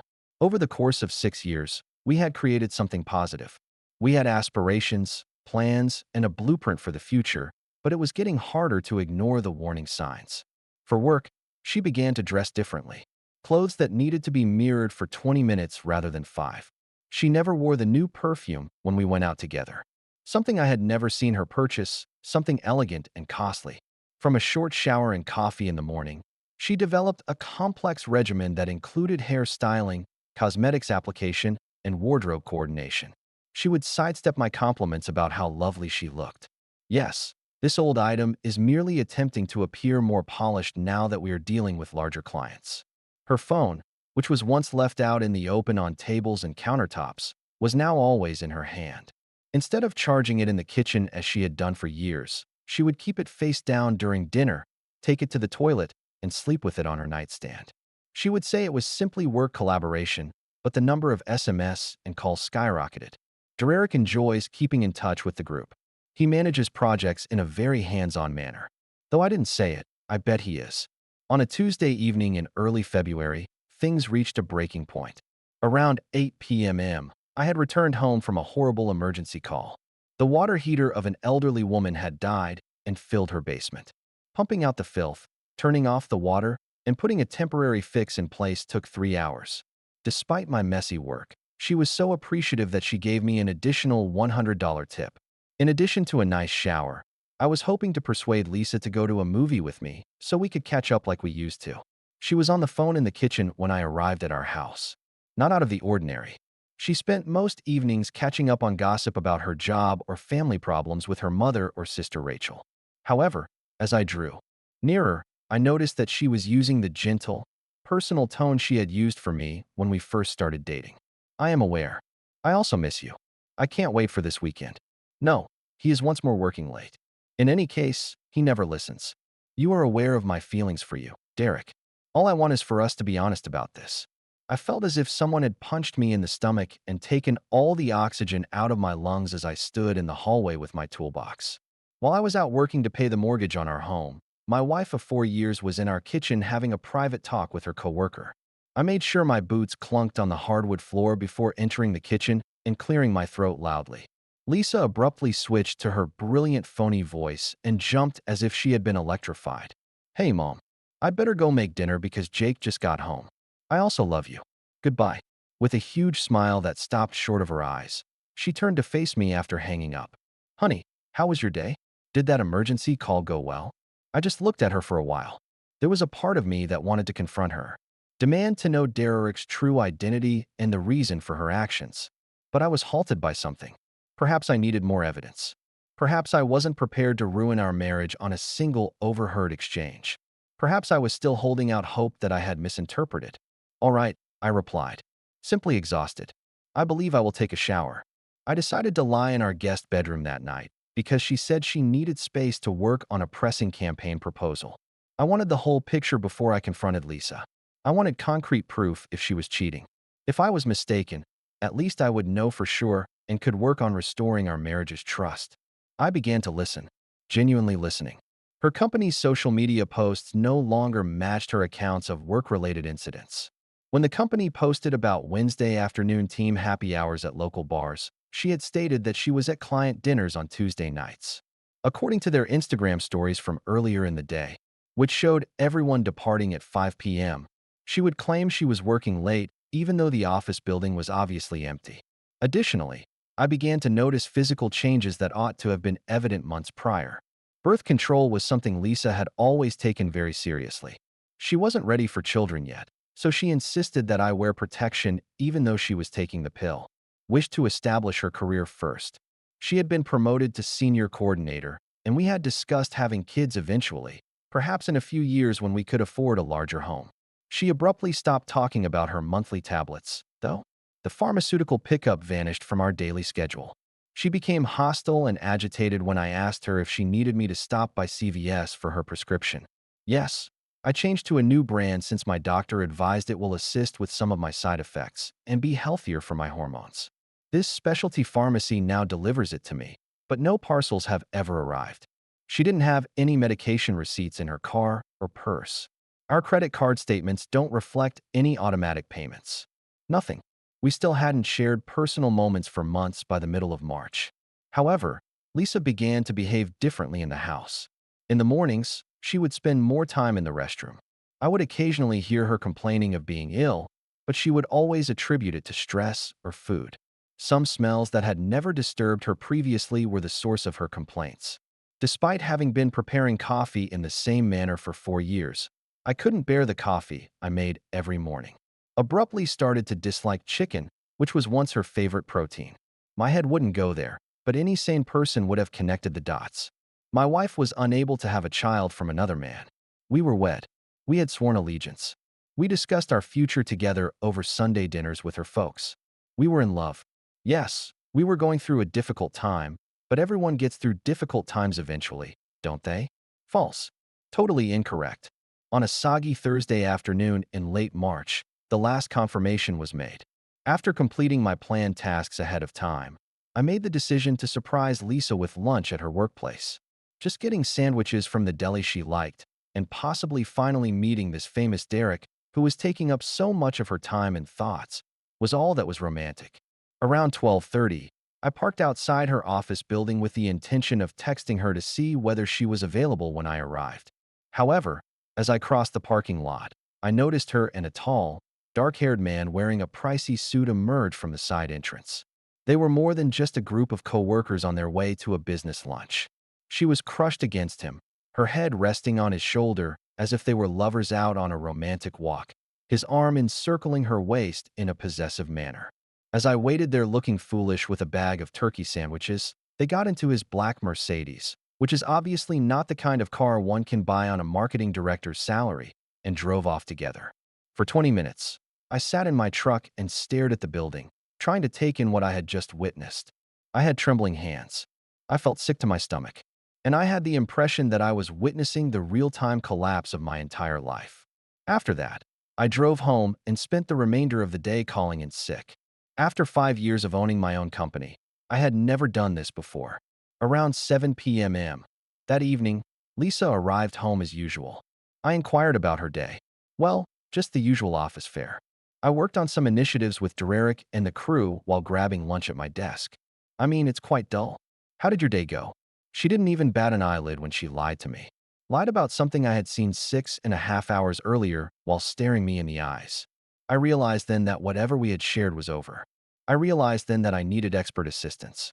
My lawyer recommended Janet Torres, a private investigator skilled in marital disputes and a former police detective with a reputation for thoroughness and discretion, and I engaged her. Having to pay someone to follow my own wife made me feel like a walking cliché. However, I required documents. I wanted to be ready for any future legal disputes if this marriage was ending. When we initially met at a downtown coffee shop, I informed Janet that I needed to know everything. Where they meet, how long it's been going on, and their plans. I need evidence that can stand up in court. Janet was both kind and professional. She had obviously dealt with a lot of cases similar to mine. According to her, most people suspect me well before they call. Have faith in your intuition. Usually, if something feels off, it is. 2 weeks later, Janet's report arrived. A very clear image was created by combining 47 pages of CCTV photos, phone logs, credit card bills, hotel receipts, and a thorough timetable. Since early December, when she began to talk about Derek all the time, she and he had been having an affair. Frequent meetings at upscale hotels throughout the city, romantic dinners at restaurants I couldn't afford, and weekend excursions that she had pretended were business conferences but were really love retreats. The emotional betrayal was nearly as terrible as the financial one.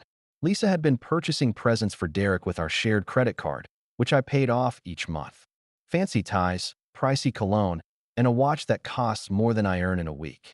In addition, she had been covering the cost of meals, hotel stays, and even weekend getaways while advising me that we should make more careful financial plans for the future. However, Janet's relationships within the healthcare system had led her to discover medical records that contained the smoking gun. In the last 2 months, Lisa had made 6 trips to a women's health clinic for prenatal checkups, prenatal vitamins, dietary consultations, and pregnancy tests. She was about 12 weeks pregnant, which coincided exactly with the end of our physical relationship and the start of her romance with Derek. Sitting in my truck in an empty parking lot, I gazed at those documents for hours on end, experiencing a range of emotions from anger and grief to a strange sort of satisfaction that I wasn't insane or delusional. All along, my intuition had been correct. For months, the lady I had intended to spend the rest of my life with had been living a whole lie. The part that really grabbed me, though, is this. Janet's intelligence collection indicated that Derek was unaware of the pregnancy at this time. He hadn't heard from Lisa. She hadn't told anyone in her life, including her sister, parents, and best friends. It was clear that Lisa was preparing something because only she and her doctor knew. And I had a fairly decent sense of what it was based on what I'd seen of her behavior. I gave Janet another call and requested that she look into Lisa's most recent online activities. I specifically wanted to know if she had been looking into child support computations, divorce attorneys, or paternity tests. As it turned out, her browsing history was filled with forums about women who had successfully passed off affair kids as their husbands' children, legal advice on paternity disputes, how to pretend to be reconciled with estranged spouses, and pregnancy timelines.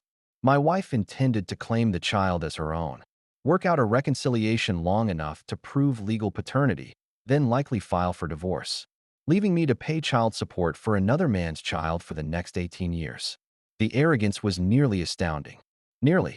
I chose to let her play her hand completely rather than face her head-on. I became more affectionate and suggested that we seek counseling to address our marital issues. I even suggested couples therapy, which she embraced wholeheartedly, as it was a wonderful fit for her Reconciliation Act. We ought to put more effort into our connection, in my opinion. Over dinner one evening, I told her, perhaps consult a counselor and improve our communication. Her eyes glowed as if she had won the lotto. Jake, I would adore that. Lately, I've been feeling so cut off from you. I want us to regain our strength. Although she was still not physically intimate, she began sleeping in our bedroom once more. She said she was too exhausted from long days and too unwell from work-related stress. However, she was working on a large campaign, and things would settle down shortly. I was constructing an airtight case in the meanwhile. Every romantic dinner with Derek that she pretended was a team meeting, every hotel stay, and every fib about working late were all documented by Janet. To ensure I knew my rights and alternatives, I also went to see Patricia Chun, a family lawyer, and began the initial divorce process. Above all, I had to gather samples for a paternity test that would be performed during pregnancy. I felt like a creep since this portion was so difficult, but I needed concrete evidence that would stand up in court. Derek left a coffee cup in the parking lot outside Lisa's office building, and I was able to obtain a sample of his DNA from it, as well as samples from Lisa's hairbrush. Janet assisted with arranging for a specialist laboratory that specializes in these delicate circumstances. The outcomes were precisely what I had anticipated. Lisa was carrying a 99-year-old baby, 9% Derek's, and has no chance of being mine. I had everything I required. How to respond to the disclosure was the question. I could have addressed her in private, given her an opportunity to be honest, and perhaps handled the situation with some respect. May have discreetly filed for divorce and allowed the court to reveal the truth. However, something about her well-thought-out scheme and her readiness to deceive me into spending the rest of my life raising a child for another man made me want her to be held accountable in public. Furthermore, I was aware that she would fabricate a story to paint me as the antagonist if I handled this poorly. She had already demonstrated her ability to deceive me for months while plotting my financial and psychological devastation. Why wouldn't she accuse me of being a violent husband who left his pregnant wife in her hour of need? I therefore made the decision to let her make her major announcement, just the way she had envisioned it, except for a single, minor detail that would alter everything. We had our usual meal at her parents' house last Sunday. Margaret had spent the afternoon creating fresh rolls and apple pie from scratch, while Bob had prepared his renowned pot roast, which he had been honing for 20 years. Throughout the day, Lisa had been acting apprehensive and enthusiastic, examining her appearance in every mirror, fumbling with her attire, and rehearsing what appeared to be a speech in the restroom. Earlier that week, she had informed me that she had a special Sunday supper to share with her family, but she would not elaborate. Her enigmatic smile, which I now understand to be nothing more than manipulation, had said, "It's a surprise for everyone," and it was going to alter everyone's life. In addition to helping Margaret arrange the table with her fine china, I also brought Bob a lovely bottle of wine and a Cabernet he had mentioned liking. I also offered to help with the plumbing and spoke with Bob about a bathroom makeover he was considering. Only the loyal son-in-law they had known and adored for half a decade. Lisa waited until the main meal was finished. Lisa tapped her fork on her water glass as if she were giving a wedding toast as Margaret prepared to bring out dessert. I want to share some amazing news with everyone before we enjoy pie. With a bright smile that was the epitome of a beaming, expectant mother giving happy news with her devoted family, she glanced around the table.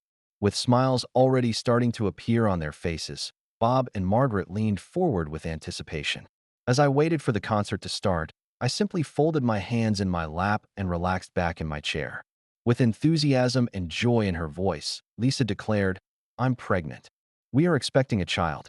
Margaret jumped up to embrace Lisa as soon as she began to shed happy tears. A broad smile spread across Bob's face as he got up to give his daughter a hug before turning to give me a firm handshake. "Well done, son. This is fantastic news. Our first grandchild." It was a great family moment for about 30 seconds. Unadulterated happiness and enthusiasm about a new life, carrying on the family tradition, and fulfilling all of the grandparents' fantasies about indulging their grandkids. Then Lisa released her well-planned bombshell, the pretext meant to coerce me into supporting her deception. However, there is one minor issue. She seemed to be confessing some small, embarrassing detail as her voice grew quieter and more fragile. We've been working through some communication issues and having marital challenges. So Jake and I haven't had any intimate time in nearly 3 months. We'll have to determine the precise time of this baby's conception, I suppose. The room fell silent. Margaret's grin vanished in an instant. Bob's hand fell to his side, and his handshake relaxed. Their faces were filled with confusion and mounting concern as they turned to face me. She was depending on this moment.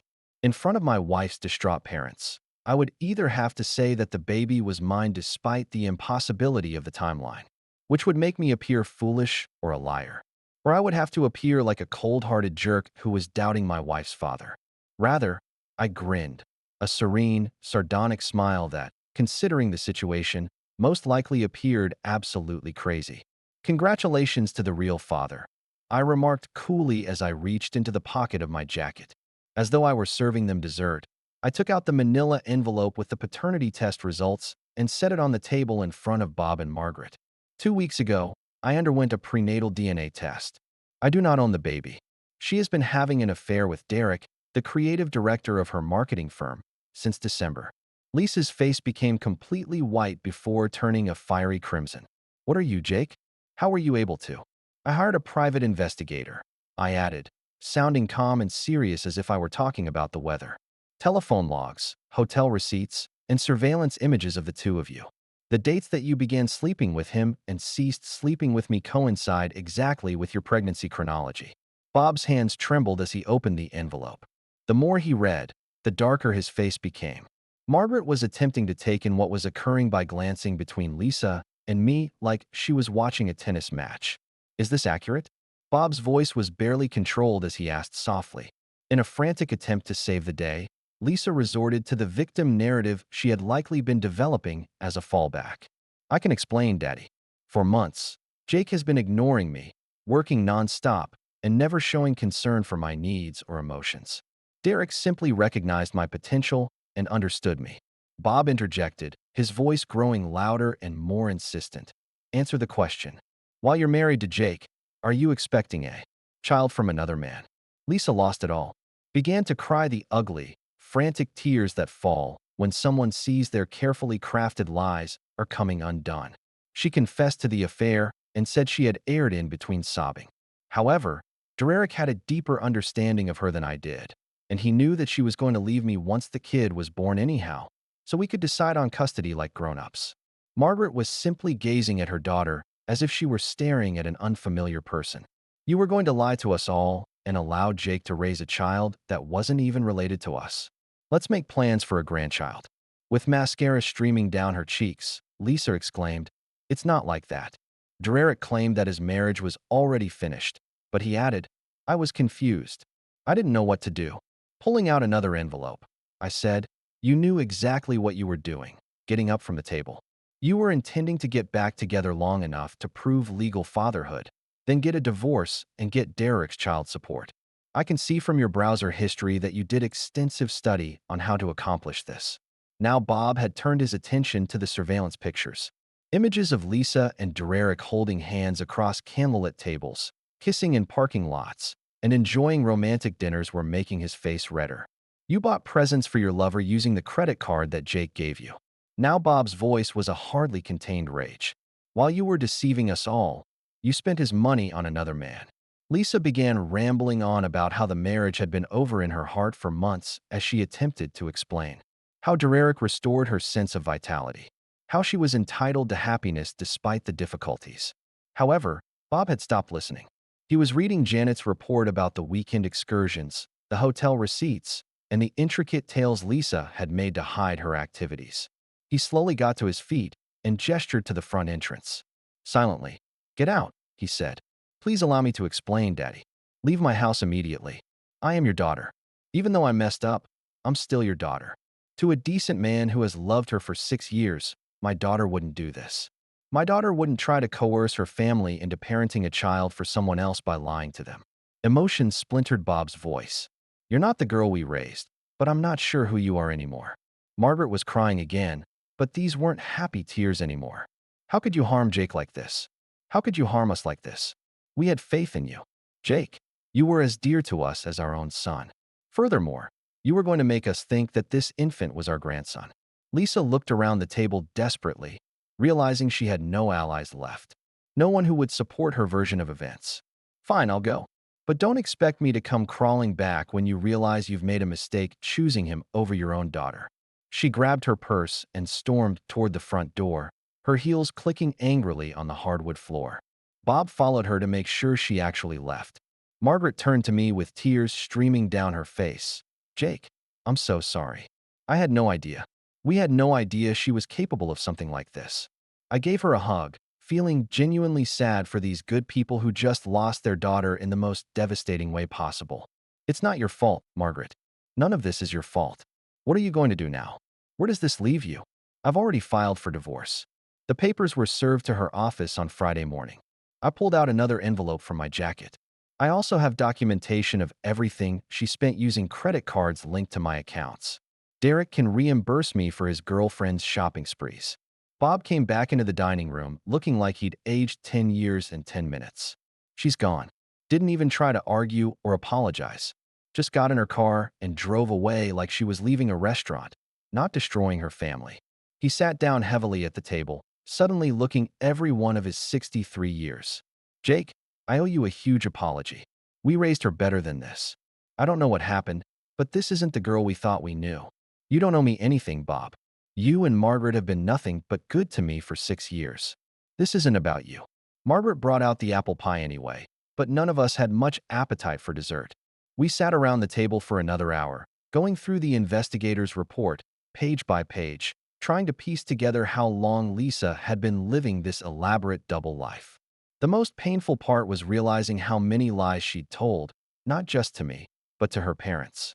Family events she'd skipped because she was with Derek. Stories about working late that were actually romantic getaways to expensive hotels.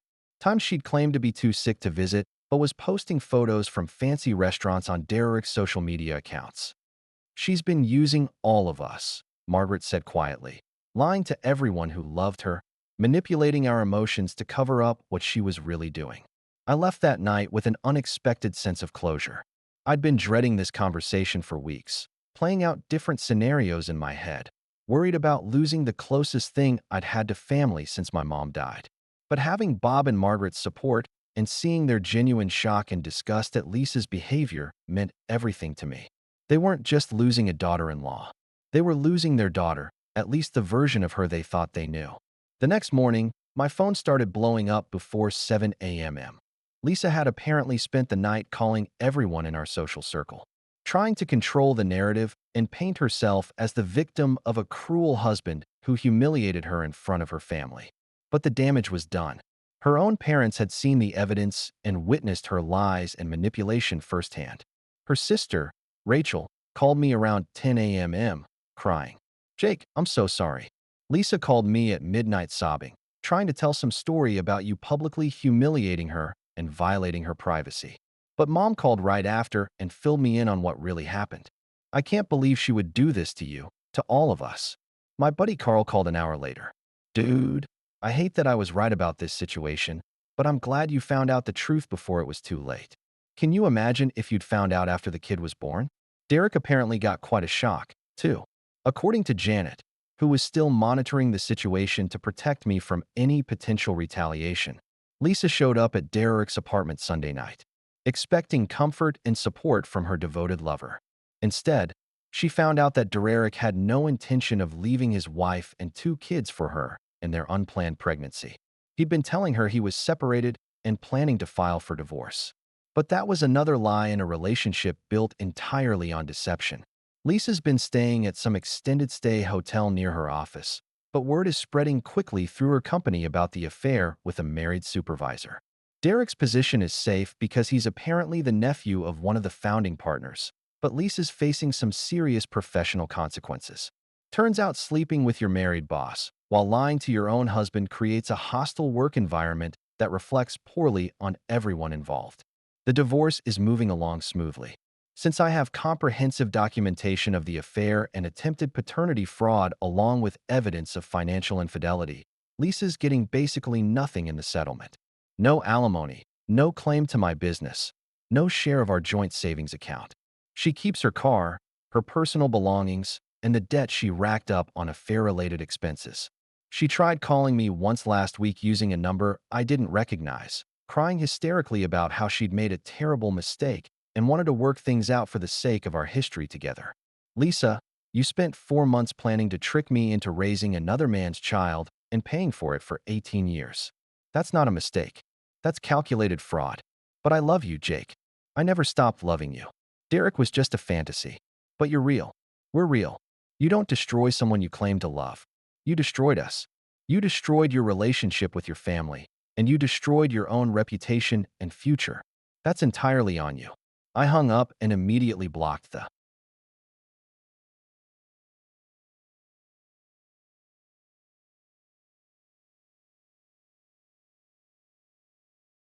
My mother discovered that I had $127,000 on my bank statement. She is currently using my money to buy my sister a property. Hello, everyone. In a nutshell, today's story will blow your mind. If you like this content, please click the subscribe button. Recently, the channel has been a little quiet, but your support keeps it continuing. Let's get started. My mother's decision that my savings belong to the family. Original article. I, 32M, am truly surprised by what just transpired, and I need some perspective. My mother, Patricia, 53F, and I have always had a good relationship, despite the fact that she may occasionally be intrusive. I grew up in a middle-class family with little resources, but my sister, Jennifer, 34F, and I never went without needs. For background, since I graduated 8 years ago, I have been employed in the software development industry. I made several fortunate investments, saved a lot of money, and lived simply. I purchased a modest 2-bedroom home in a respectable area last year. It's nothing special, but I'm proud that it's mine. My mom came over yesterday to assist me with organizing some tax-related paperwork. I left her in my home office and went out to get lunch for the two of us.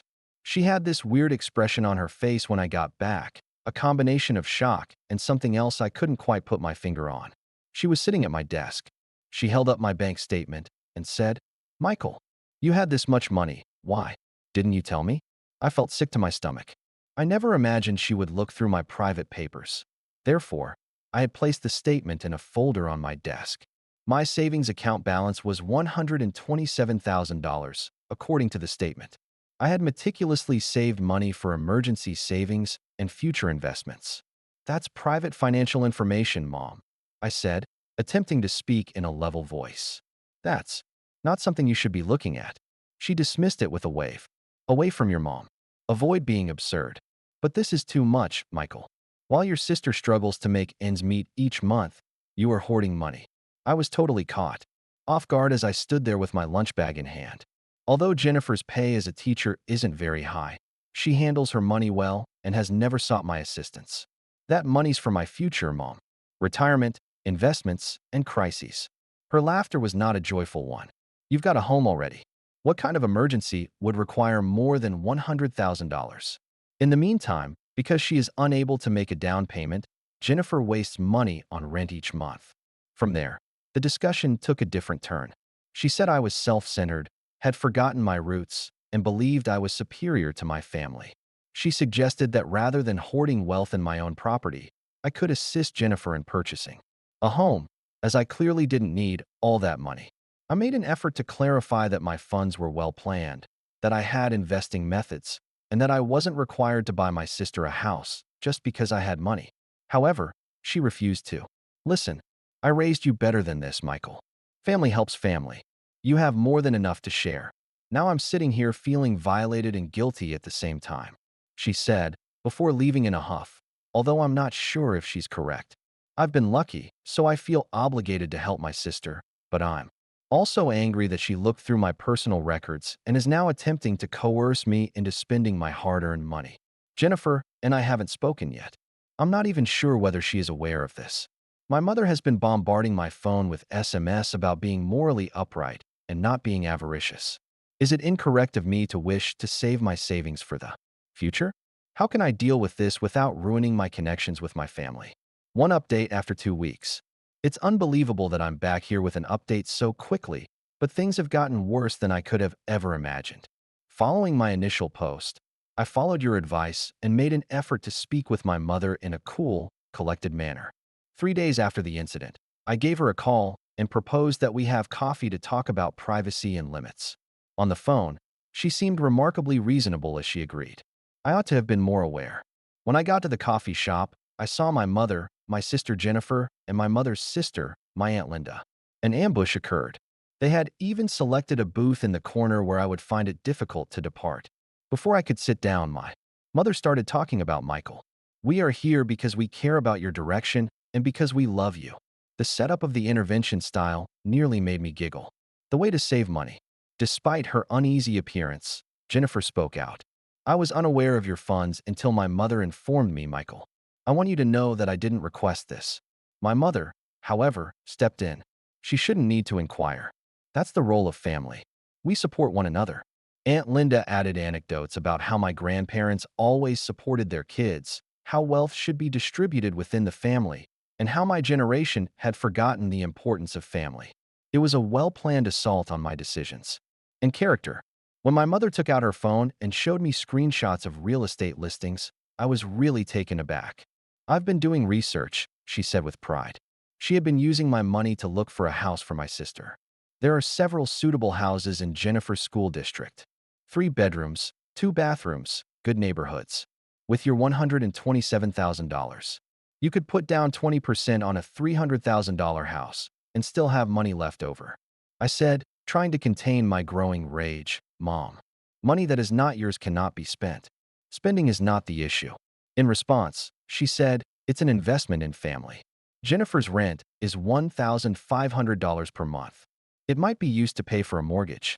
She would be able to create equity with your aid. At last, Jennifer raised her voice more firmly. Stop, Mom. It's embarrassing. I'm not owed a house by Michael. However, my mom was having a good day. She had developed a comprehensive financial strategy. She had determined insurance premiums, mortgage payments, and even neighborhood selections. She had somehow obtained all of my financial data, including account numbers, investment portfolio details, and the balance. How did you find out about all of this? I insisted. She briefly had a bashful expression. During dinner last week, you went to the restroom and left your laptop open. I just snapped a few pictures to better grasp your predicament. I was ill. She took pictures of my confidential financial information while purposefully prying into my computer. She took hold of my arm as I got up to go. I've already advised Jennifer to start taking things seriously, Michael. Don't back out now and ruin our reputation. What are you backing out of? I never consented to anything. I walked out as the conversation came to a close, and my mother called me to complain about my selfishness and disappointment. Later, Jennifer apologized to me via text, stating that she attempted to inform our mother that this was improper but was overruled. The worst thing is that my mother has been bragging to my relatives about how wealthy I am and how I won't support. My sister, aunts and relatives I haven't spoken to in years have sent me texts. Some were encouraging, while others said I ought to share my benefits. I've frozen my credit, updated all of my passwords, and enabled 2-factor authentication on everything. Additionally, I'm thinking of completely changing banks. What irritates me the most is the invasion of privacy. She accessed my computer, grabbed pictures of my financial data, and is now attempting to use that information to pressure me into purchasing a home for my sister. I don't know. How did this family strife arise out of my desire to preserve money for the future? The second update. After my last report, 6 weeks later, I believed that things couldn't get much worse. I was mistaken. I got a call from an unidentified number 3 weeks ago. Susan, a real estate agent, called to confirm that we would be visiting homes for my sister. My mother had apparently provided her with my contact details as the purchase's financial sponsor. I apologized, telling her that there had been a mistake. I'm not going to buy a house for anyone. Patricia stated that you had previously consented to provide the down payment and co-sign the mortgage, but Susan was professional, but perplexed. On Saturday, we have viewings planned all day. I apologized for wasting her time, gave a brief explanation of the problem, and assumed that was the end of it. No, it wasn't. At 8 a.m. on that Saturday, my phone rang. My mother was there. Enraged. You're where? For these viewings, Jennifer took the day off from work, and Susan replied, you canceled. I have constantly stated to you, Mom, that I will not be purchasing a home for Jennifer. You're not paying attention to me, as evidenced by the fact that you scheduled viewings nevertheless. Not paying attention. I'm attempting to assist you in acting morally. Michael, when Susan called to inform me that you had canceled, you have no idea how ashamed I was that I informed Jennifer that this was at last taking place. She hung up on me at the end of the call. However, the following Monday was the true shock. Susan sent me an email with the subject "Documents required for mortgage pre-approval." My information on half-completed mortgage applications is attached. My whole name, social security number, data about my job, and my pay. Jennifer's details were provided in the co-bearer section. My mother had attempted to use my information to begin a mortgage application. I called Susan right away to let her know that this was a scam, that I had never consented to any of this, and that she should destroy all records containing my information. She told me she would take care of it right away, but she was embarrassed. Then, scarcely able to control my anger, I called my mother. I said, "You tried to commit fraud without introducing myself. You gave someone my social security number and tried to apply for a mortgage in my name." "It's not fraud," she responded with defiance. "Mom, that's actual identity theft. I could file charges. I was simply starting the paperwork to save time. You'd have to sign it later anyhow." Before she said, "You'd have your own mother arrested over helping your sister." There was a pause in the conversation. I spoke with a lawyer friend who suggested that I send my mother a formal cease and desist letter, which I did, stating that any further attempts to use my personal information without my consent would result in legal action. The family exploded immediately, with my phone exploding with calls and texts. Some relatives were horrified by my mother's actions, while others thought I was exaggerating. My uncle Richard called to say that I was tearing the family apart over pieces of paper, and Jennifer called me in tears, saying that she had no idea about the mortgage application and was mortified, honestly believing that we were just looking at houses to get a sense of the market. Jennifer has been staying with friends because of the unbearable tension at home with our mother. I've had to take extra security measures, like installing security cameras at my house, opening a P.O. box for sensitive mail, and placing fraud alerts. With all 3 credit bureaus after my mother told my aunt that she still had a spare key from when I first moved in. Last week, I discovered that she made a GoFundMe page called "Help Jennifer Buy Her First Home," in which she detailed my excessive wealth and refusal to help. The most bizarre part is that my mother honestly doesn't understand what she did wrong. In her mind, she was just being a proactive mother trying to help her children. Before I reported it and had it removed, she had raised $450. I'm worn out. What began as her looking through my bank statement has escalated into family strife, public humiliation, and an attempt at identity theft. Although I like my family, I don't recognize the person my mother has turned into in an attempt to get my money. Update 3. 3 months later. This is my 3rd update, and I sincerely hope it's my last. The last 3 months have been a masterclass in how money can expose people's true natures. Approximately 2 weeks had passed since my last update, and I foolishly believed that my cease and desist letter had finally reached my mother. I should have known that she was planning something, but it was a Tuesday afternoon when I got a text from Jennifer. "Please don't hate me. I just found out what Mom did. I'm so sorry." My doorbell rang before I could answer, and I saw my mother standing there with a man in a suit holding a folder through my security camera. I didn't answer, but I did watch them have a lively conversation on my porch before they left, and an hour later I got a call from a number I didn't recognize, so I did it against my better judgment. "Mr. Thompson, this is James Morrison from Morrison Realty. I'm calling about the generous gift you're giving for your sister's home purchase. I have the contracts here, but I need to double-check a few things." "What contracts?" "The purchase agreement for 421 Maple Drive.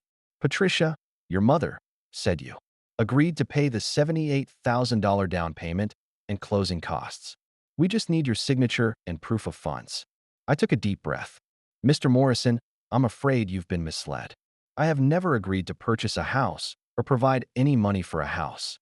Any contracts you have are fraudulent." There was a long pause, but we're supposed to close in 2 weeks. "Your sister has already given notice at her rental." "Jennifer gave notice. That's what your mother told me."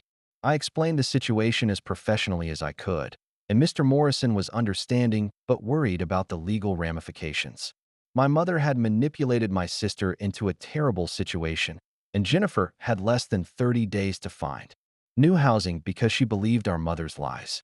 The confrontation with my mother was explosive, and I drove to her house that evening, and for the first time in my life, I truly yelled at her. "You made Jennifer homeless. You lied to her, to realtors, to everyone." She tried to deflect. Michael, I swear I didn't know. Mom told me you'd changed your mind and wanted to surprise me. You felt bad about everything. This was your way of apologizing. The argument went on until my father, who had been mostly silent throughout the entire situation, finally said, Patricia, enough. You've lost your mind over this. If you just did the right thing from the beginning, there would be no right thing here. It's my money. It's not yours to promise, not yours to spend, not yours to plan with. Family helps family, she screamed back. Your grandfather would be ashamed of you. Our family is being destroyed by you. She immediately turned against him, saying he was siding with me and didn't care about Jennifer's future, but he refused to back down. Our son earned that money. It's over. The fallout was quick.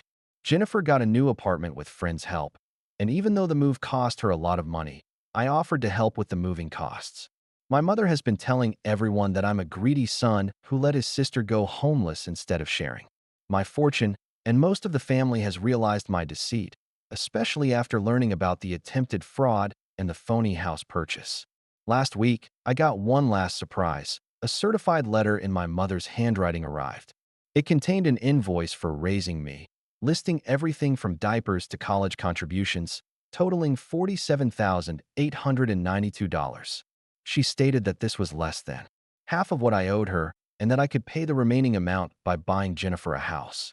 The ridiculousness of it all finally hit me, and I saved that letter.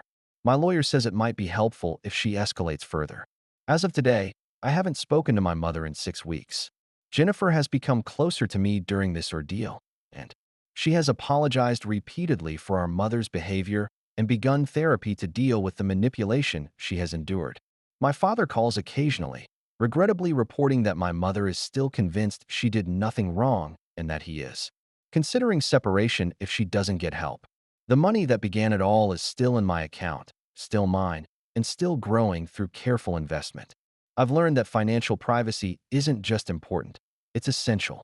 I was going to post another update, but I got a lot of messages asking for closure, and to be honest, writing these updates has been therapeutic. This is really my last update.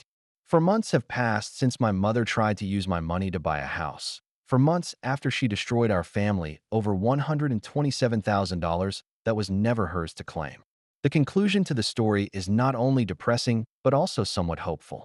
Last month, I got a call from my father, who sounded exhausted, even defeated.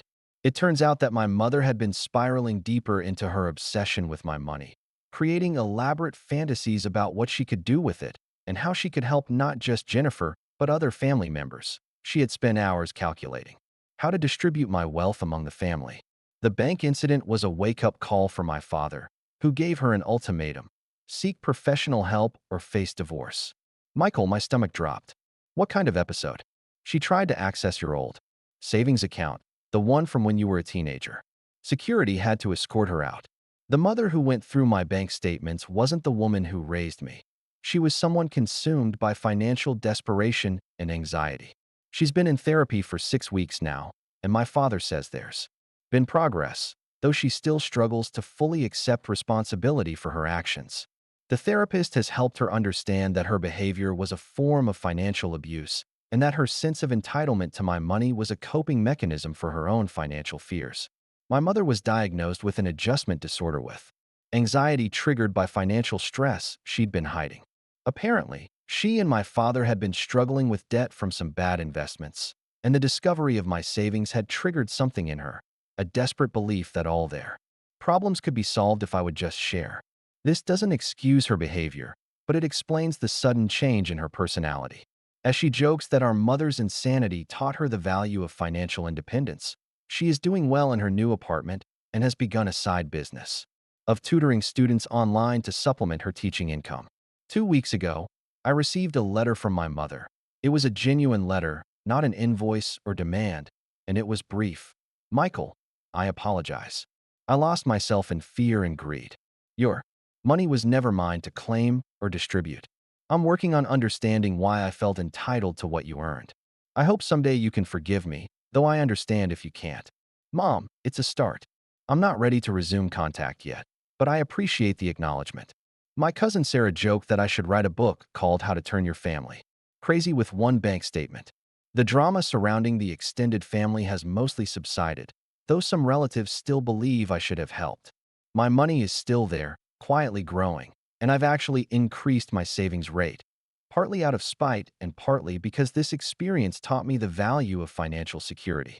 I've also learned to be much more private about my finances. Only my accountant and financial advisor know my true net worth now. However, I did one thing with the money. I set up a small education fund for any future nieces or nephews. This is my way of helping family without enabling entitlement. Jennifer isn't aware of it yet. One day, when she has children, I will surprise her in a way that is genuine and not manipulative. This entire experience has taught me important lessons, such as the importance of financial privacy, the need to set boundaries that aren't cruel but necessary, the fact that money can magnify existing character traits, the need to mix family and finances carefully, if at all, in the unexpected ways that mental health can influence financial behavior. To anyone reading this who is dealing with family financial drama, remember that your money is yours, and you are not required to bankrupt yourself for family members who feel entitled to your success. You can help if you want to, when you want to, and how you want to, but never because you are being manipulated or guilt-tripped. And Mom, if you're reading this, I know Dad showed you my first post. I do love you. I hope you keep getting help. Maybe someday we can rebuild our relationship, one that doesn't revolve around my bank account. This is Michael signing off. May your families be supportive and your bank statements be private. The epilogue is posted in the comments. Since people keep asking, yes, I still have my $127,000. I would like to thank everyone who offered advice and support throughout this journey. Your perspectives helped me stay sane when I felt like I was going crazy. Actually, because of some wise investing decisions, it has increased to almost $135,000. Every Sunday, Jennifer and I have dinner together, and she has never brought up money other than to make jokes about our mother's house hunting phase. My parents are still together and are still resolving their differences. I have upgraded my home security system, adding motion alerts to the cameras, and investing in a very good safe because, although I believe in forgiveness, I also believe in protecting yourself. Sometimes family members get lost, and sometimes money drives them to do crazy things. But boundaries, therapy, and time can heal even the deepest wounds. Not all of them, not completely, but enough to move on. My mother has been diagnosed with financial anxiety disorder, and she is making real progress. She has even begun volunteering at a nonprofit organization that promotes financial literacy, teaching others about budgeting and the perils of financial entitlement.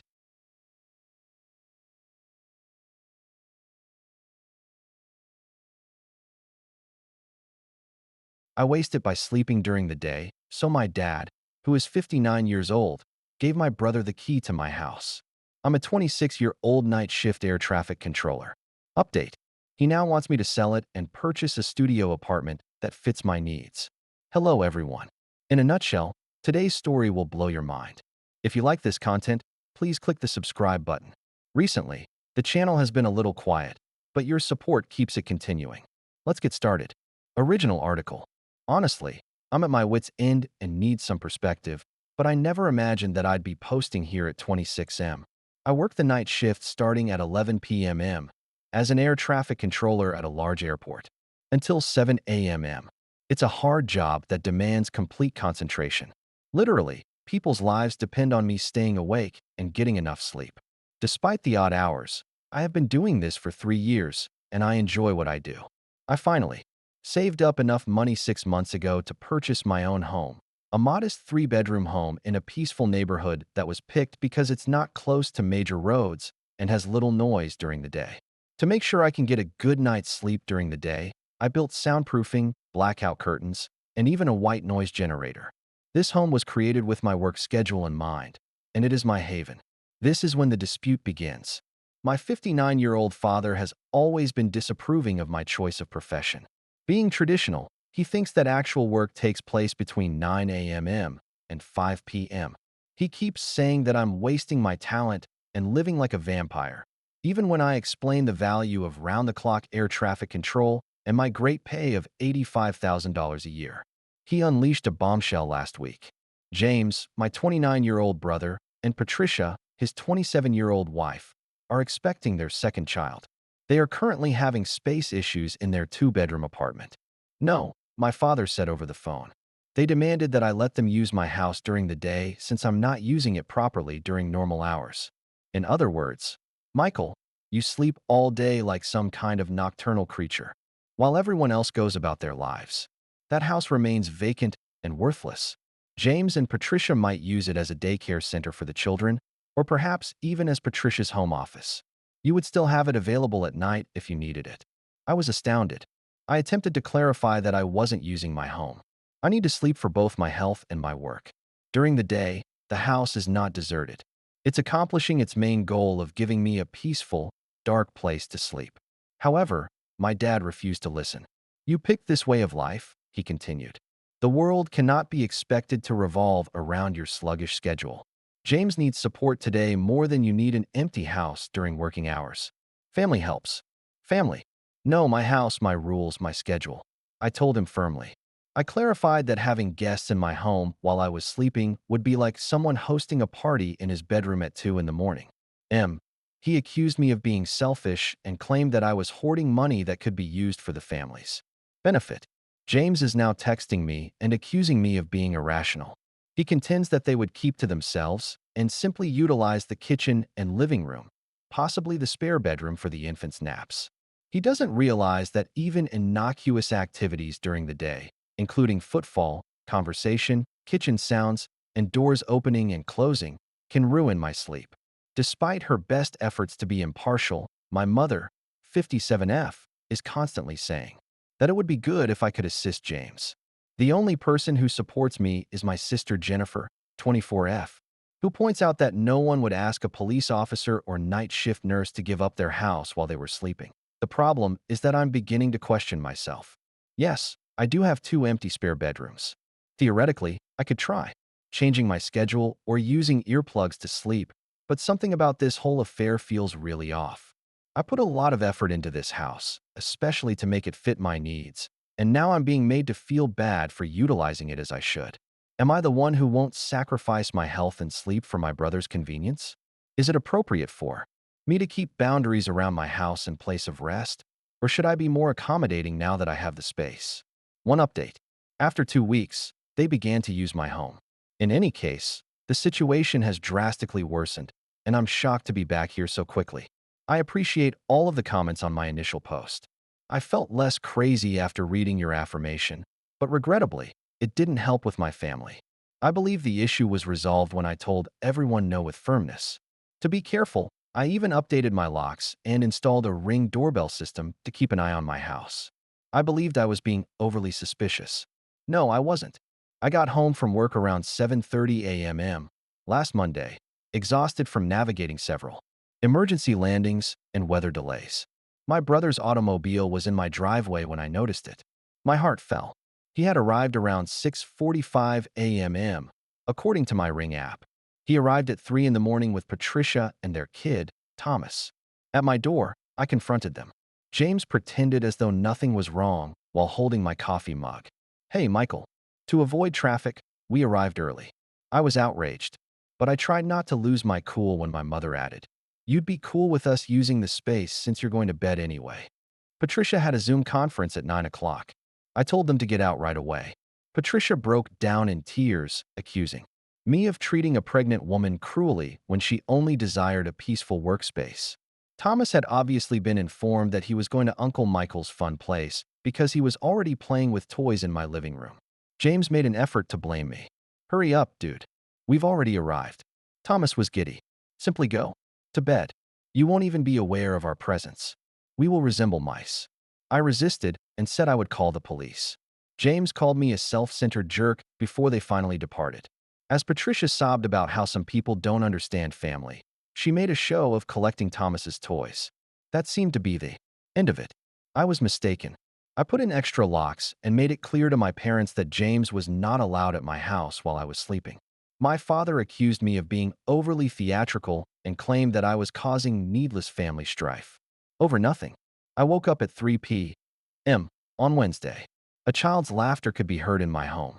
When I stumbled out of my bedroom, I was confused and furious to see Patricia sitting in my kitchen using a laptop and Thomas rushing down my hallway. James was sitting on my sofa, watching TV at a low volume. No, it wasn't. My parents had somehow given them my extra key. I went totally crazy.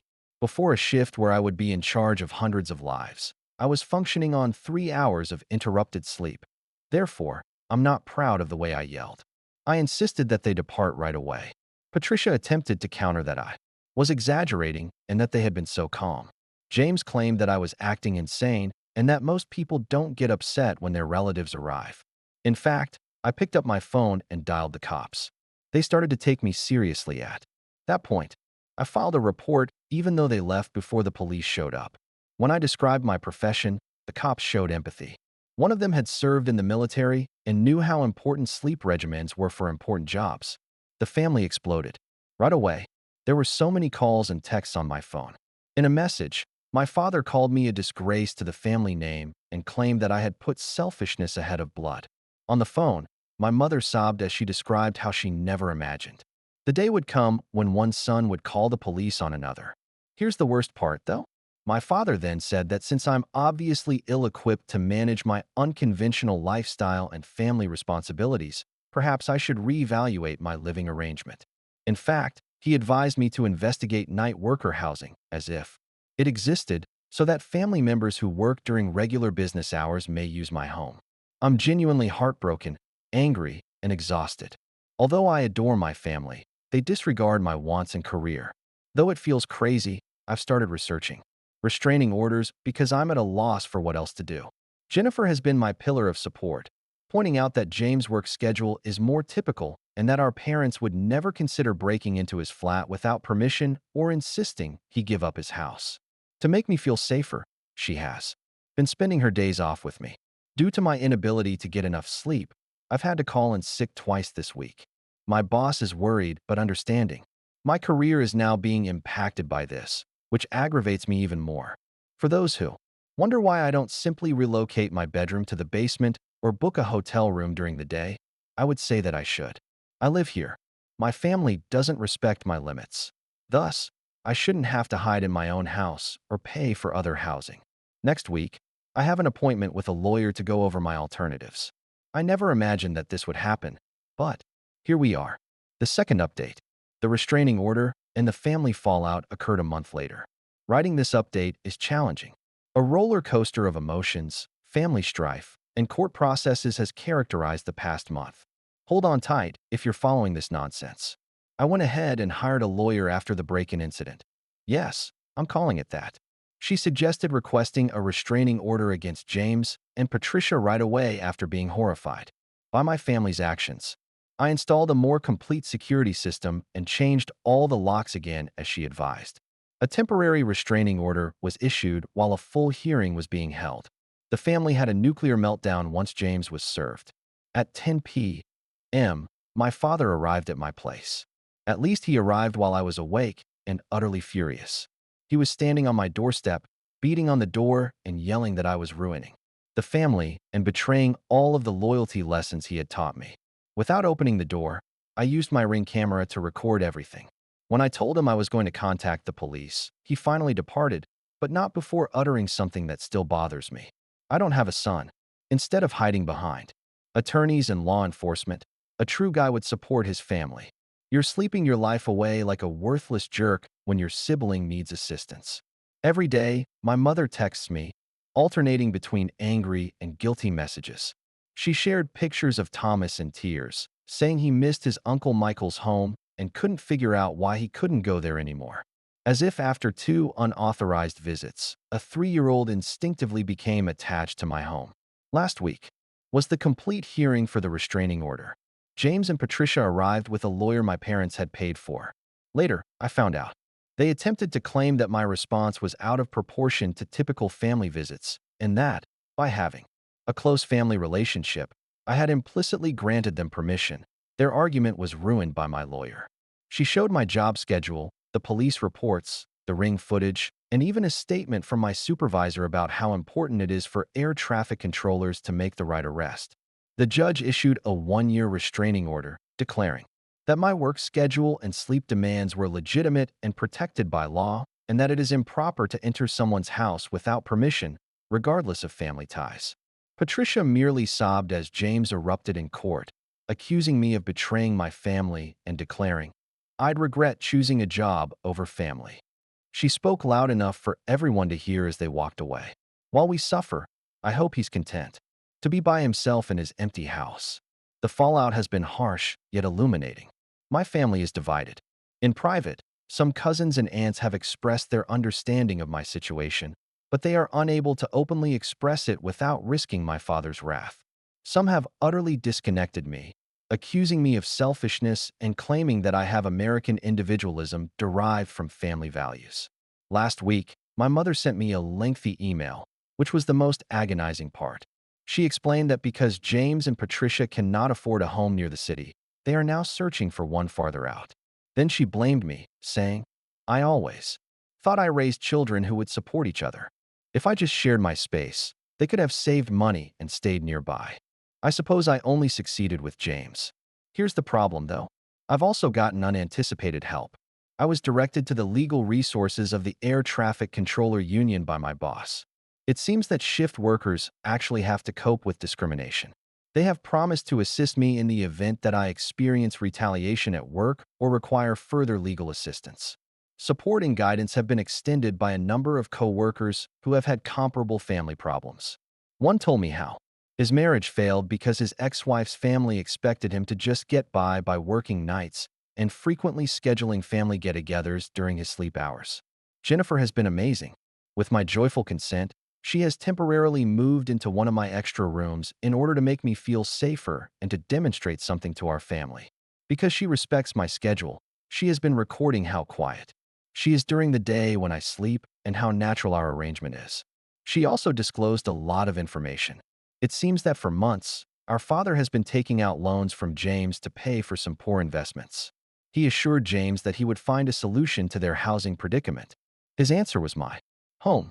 To compensate James for the money he is unable to pay back, grant him unrestricted access to my place. James was aware of this and agreed, assuming I would give in to pressure from my family. In order to cope with the loss of the majority of my family, I'm currently attending therapy. My therapist focuses on family relations and shift workers.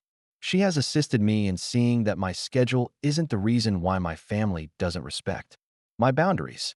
It's about control and the inability to accept me as a self-sufficient adult with free will.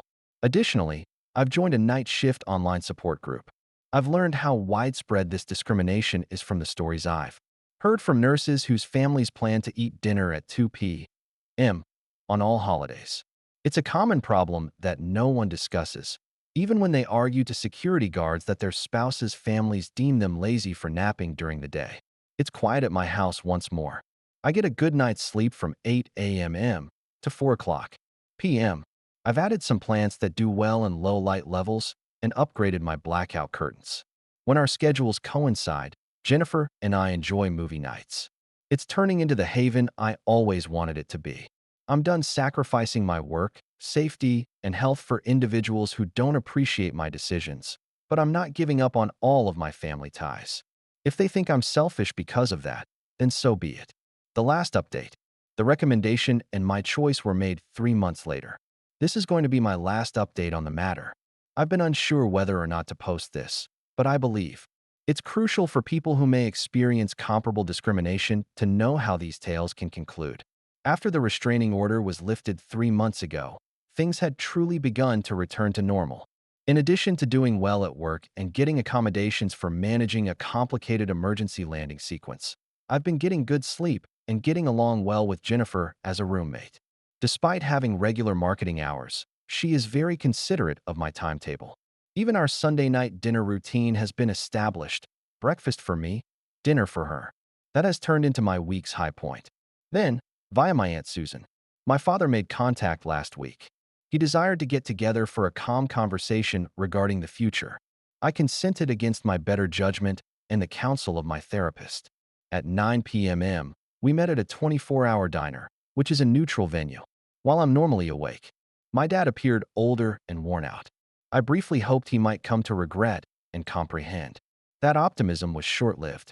He struck up a conversation by inquiring about the house and his job. A printed packet was then slid across the table by him. He said, "I've done some study. For people that lead your lifestyle, there are housing possibilities that are more appropriate. Listings for studio apartments close to the airport, stories about Japanese shift workers' pod hotels, and even details about shared living arrangements for night shift workers were all included in the bundle." He had underlined passages on making the most of urban space and finding suitable housing for non-traditional workers. "I know you're dedicated to this career path, Michael," he said in a fair tone. "However, it is self-centered to live in a large family home during prime usage hours. These choices would meet your requirements and make room in your home for James' expanding family." I was truly stunned as I looked at him, but he took it as a sign and went on, "I've talked to a realtor. You could assist James with a down payment, sell your house for a healthy profit, and still have money left over for a great apartment close to the airport. Everyone benefits. Your vampire hours are yours to keep. A family house is given to James. And you quit being the resource-hoarding, self-centered brother." I discovered my voice. "Since you are unable to repay James for the money you borrowed, do you want me to sell the property I worked for and purchased especially for my purposes in order to support his life?" He flushed. "The fact that Jennifer told me everything is unrelated to that. I cut you off.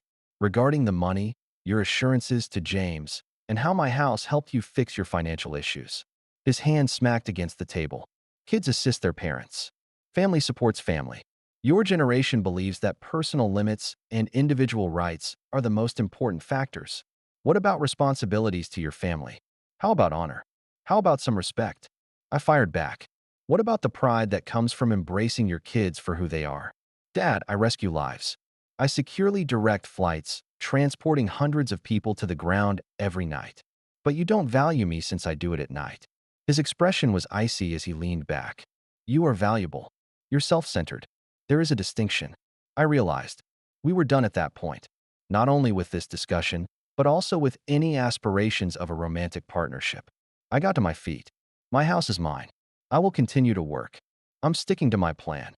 And I'm keeping the family members who genuinely value me as a person rather than as a resource. If you leave this table, you're leaving this family behind," he whispered softly. "No," I said. "This family left me the instant you deemed my life less legitimate because it didn't align with your 9 to 5 worldview." I went out. The fallout happened quickly. My mom contacted me in tears, pleading with me to change my mind. James texted me to say he hoped I loved my empty castle and that I had chosen money over blood. Many family members shared their thoughts, with the majority supporting my parents. Here's the lovely thing, though. I'm all right. Actually, better than okay. I've become closer to Jennifer than before. We're converting the third bedroom into a shared workspace, and she has made the decision to live with me permanently. During the day, she makes use of it. At night, I utilize it in order to foster this lovely mixed community that accommodates all schedules. We have thrown dinner parties for both her day shift friends and my night shift friends. I received a nomination from my boss for a senior controller post through an advanced training program. The schedule would continue to be nightly focused, which I love, and the income boost would be significant. I'm succeeding professionally in a way that would be impossible for me if I were stressed out and sleep deprived. Additionally, I've begun dating a different Patricia. Indeed, as a night shift intensive care unit nurse who is familiar with the life, I am aware of the irony. When I told her the entire story, she chuckled. She then related her own experiences with family members who believe she ought to resume her regular nursing schedule. We leave at 3 in the morning. Dates and spends time together watching sunrises. It's fantastic. The house is now everything I could have imagined. The temperature and lighting in my house are automatically adjusted according to my schedule, thanks to the smart home equipment I installed. I tend to the night-blooming flowers in the garden while the stars are shining. For my lunch breaks at 3 in the morning, I've even placed a tiny telescope on the terrace. Losing the majority of my biological family is something I've come to terms with. I've discovered that chosen family may be just as meaningful, even though it hurts, especially over the holidays. I now rely on my night shift community for support. We observe holidays according to our own timetable. Christmas morning at 8 a.m. Thanksgiving supper at midnight. For us, it works.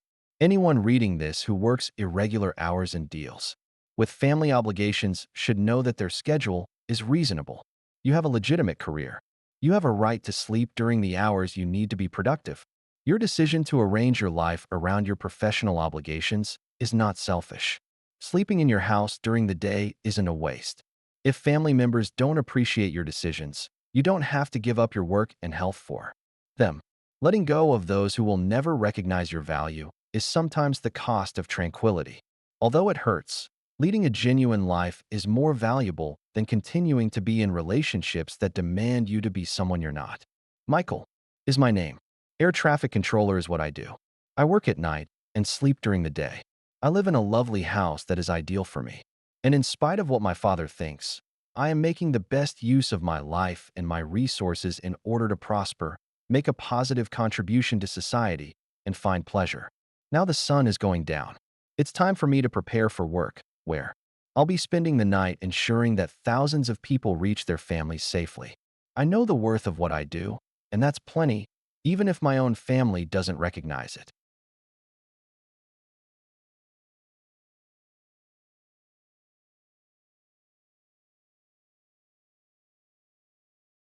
In order to convince our family that I'm too mentally unstable from gaming to own my apartment, my sister, who is 28F, hired a phony addiction counselor. Hold on until you hear what her life coach boyfriend tried next.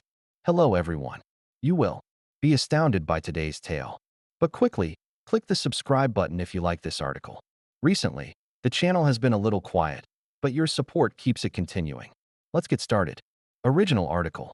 I never imagined that I would be writing something like this, but I need to vent and perhaps gain some insight from those who aren't emotionally invested in my family's turmoil. I'm 30 minutes old. To put things in perspective, I work as a software developer and possess a lovely two-bedroom apartment in Seattle's downtown. It was arguably the smartest financial move I've ever made when I purchased it 3 years ago, after a modest market slump. I earn a solid living working from home, and yes, I like to play video games in my spare time. I have a dedicated gaming area with a collection of old consoles, a top-tier PC setup, and several monitors. It's my pastime, a way for me to decompress. And, to be honest, a major way for me to keep in touch with pals who have migrated across the nation. Sarah, my 28-year-old sister, has always been what our family refers to as ambitious. She rents a studio apartment across town, works in marketing, and has expressed her opinion that my way of life is childish. I believe that despite our differences, we had a good connection. 2 months ago, over a family dinner at our parents' place, everything changed. Sarah abruptly interrupted me as I was discussing the new PlayStation exclusive that we had both been playing with our cousin Tyler, saying, "See, this is exactly what I mean." I initially thought she was just being her typical critical self, so I shrugged it off. "Robert, you're 30 years old, and all you talk about is video games. When are you going to grow up?" The room fell silent, but Sarah persisted. That apartment could be generating serious rental income. Instead, he's using an entire room for toys. It's financially irresponsible. She turned to our parents and said, "I'm genuinely concerned about his addiction. He spends all his free time gaming. It's not healthy, and frankly, I don't think someone with such poor impulse control should be managing valuable assets." I was shocked. "Are you seriously suggesting I can't manage my own property because I have hobbies?" she said with a condescending smile. "It's not just a hobby when it takes over your life, Robert. I'm worried about you. We all are." The problem is, no one else seemed concerned until she brought it up.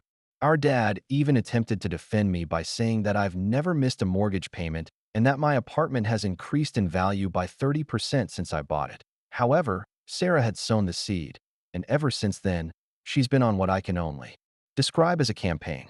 She sent articles about gaming addiction to our mother, brought it up in our family group chat, asked if anyone else has noticed changes in my behavior, and even suggested that I should see a therapist about my issue.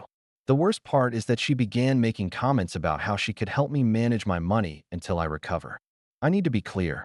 I work maybe 15 to 20 hours a week, mostly evenings and weekends. I have a full-time job where I consistently receive excellent performance reviews. I exercise regularly, have a solid social life, and manage all my adult responsibilities without any issues. My bills are automated. I contribute to my 401k and even have a separate investment portfolio. Our Aunt Michelle called me last week to check in and asked if I had considered cutting back on gaming. She has repeatedly mentioned that the apartment's spare bedroom is a waste of space, and she knows people who would pay top dollar to rent it. The cynic in me observes that Sarah has been complaining about her rent increases and how she can't afford to buy in this market. And she's made jokes about how nice my apartment is and how it's too much space for one person. But surely she wouldn't weaponize family concern for financial gain, right? Am I overreacting? How do I handle this without creating a bigger family rift? Update 1. 2 weeks later, I wanted to thank everyone who commented on my original post. I'm genuinely hurt and perplexed. How did my hobby become evidence of mental unfitness? How is playing video games different from people who binge-watch Netflix shows or watch sports all weekend? Your insights made it clear to me that I wasn't alone in feeling singled out, but regrettably, things have gotten worse than I could have ever imagined. I invited my parents to dinner at my apartment last weekend to show them that I'm a responsible adult with a tidy, well-kept home, and the evening was going well until I noticed my mother acting strangely, looking distracted and constantly checking her phone. After dinner, I was showing my dad some improvements I'd made to the kitchen when she abruptly said, "Robert, Sarah told us you game every single night. She has been recording it." The fact that Sarah has been taking screenshots of my Discord status, Steam activity, and even PlayStation Online status and combining them into what she refers to as an evidence file of my gaming activities made my heart sink. Documenting it. What do you mean? I frequently eat at my desk and play a quick match of something like gaming during work hours, so she showed our parents a spreadsheet that tracked every time I was online over the previous month. The manipulation was amazing. She had taken screenshots of me online at 10 p.m. on a Friday night and presented it as gaming until the early hours of the morning. She even included a photo she had taken of my gaming room during her most recent visit, which included notes about the thousands of dollars wasted on this addiction and circles drawn around my game collection. "That's like a part-time job," she replied, adding, "20 hours a week is a lot, honey." I attempted to clarify that 20 hours of gaming is less than most people spend watching TV, but the damage had already been done. The following day, I did something I probably shouldn't have done. I looked through Sarah's social media and documented her.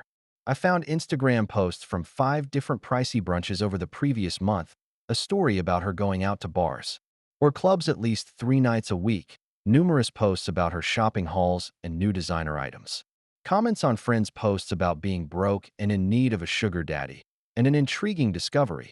3 months ago, she posted in a Facebook group for Seattle renters, lamenting the fact that some people could afford to buy while she was stuck wasting money on rent despite being the responsible one who truly contributes to society. Her campaign against me began precisely 1 month after that post, so I made the decision to speak with Sarah directly. I called her and asked her directly, "What's this truly about?" This anger is another sign of addiction. "Sarah, you spend more money on brunches than I do on games, and you go out drinking several nights a week. How is that different?" "That's called having a social life, Robert. Something you'd understand if you weren't always cooped up in your room with your computer." She instantly went into victim mode. "I'm just worried about you. You're defensive because you know I'm right. You don't even need all that space. You could easily rent out the spare room or even downsize to something more appropriate for your lifestyle. And where would that leave you?" I asked, and she hung up. Since then, I've learned from our cousin Tyler that Sarah has been telling people she's thinking of starting a property management company and already has her first client lined up once they get their act together. She's also reportedly been looking at apartments in my building. I've started taking precautions, and I've documented all my financial records, showing consistent payments and responsible management. I've also started keeping screenshots of our social media posts about my addiction and recording our family interactions legally in my state with one party's consent. I hate that it's come to this and that I have to defend my home and lifestyle from my own sister, but I'm beginning to realize that this isn't about gaming at all. Next week, she's reportedly planning some sort of intervention at our parents' house, which I'm dreading but will be ready for. Update 2.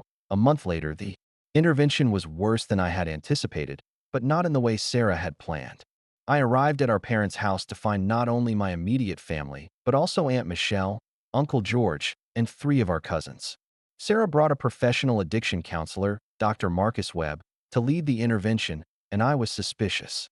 Right away because he looked young and nervous and kept looking at Sarah for cues. When I asked him about his credentials, he gave me evasive answers about his practice and his experience with gaming addiction. The intervention started with Sarah reading from a prepared statement about how my gaming was ruining our family and how she couldn't stand by and watch me spiral. She even started crying during parts of it, which might have been convincing if I hadn't seen her practice crying on demand for her college theater classes. When Dr. Webb took over, he presented a treatment plan that included 1. Stopping all gaming activities right away. 2. Taking away all gaming equipment from my apartment. 3. Having regular counseling sessions with him. And 4. Having a trusted family member oversee finances to prevent impulsive gaming purchases. The last point was the tell. Sarah offered to be the trusted family member when asked who she would be, explaining that she had already prepared a power of attorney document for me to sign when I was ready to get help. At that point, I had had enough and got up to ask Dr. Webb some questions before we proceeded. Which license number do you have? In which state do you hold a license? In what location did you finish your residency? The man turned pale.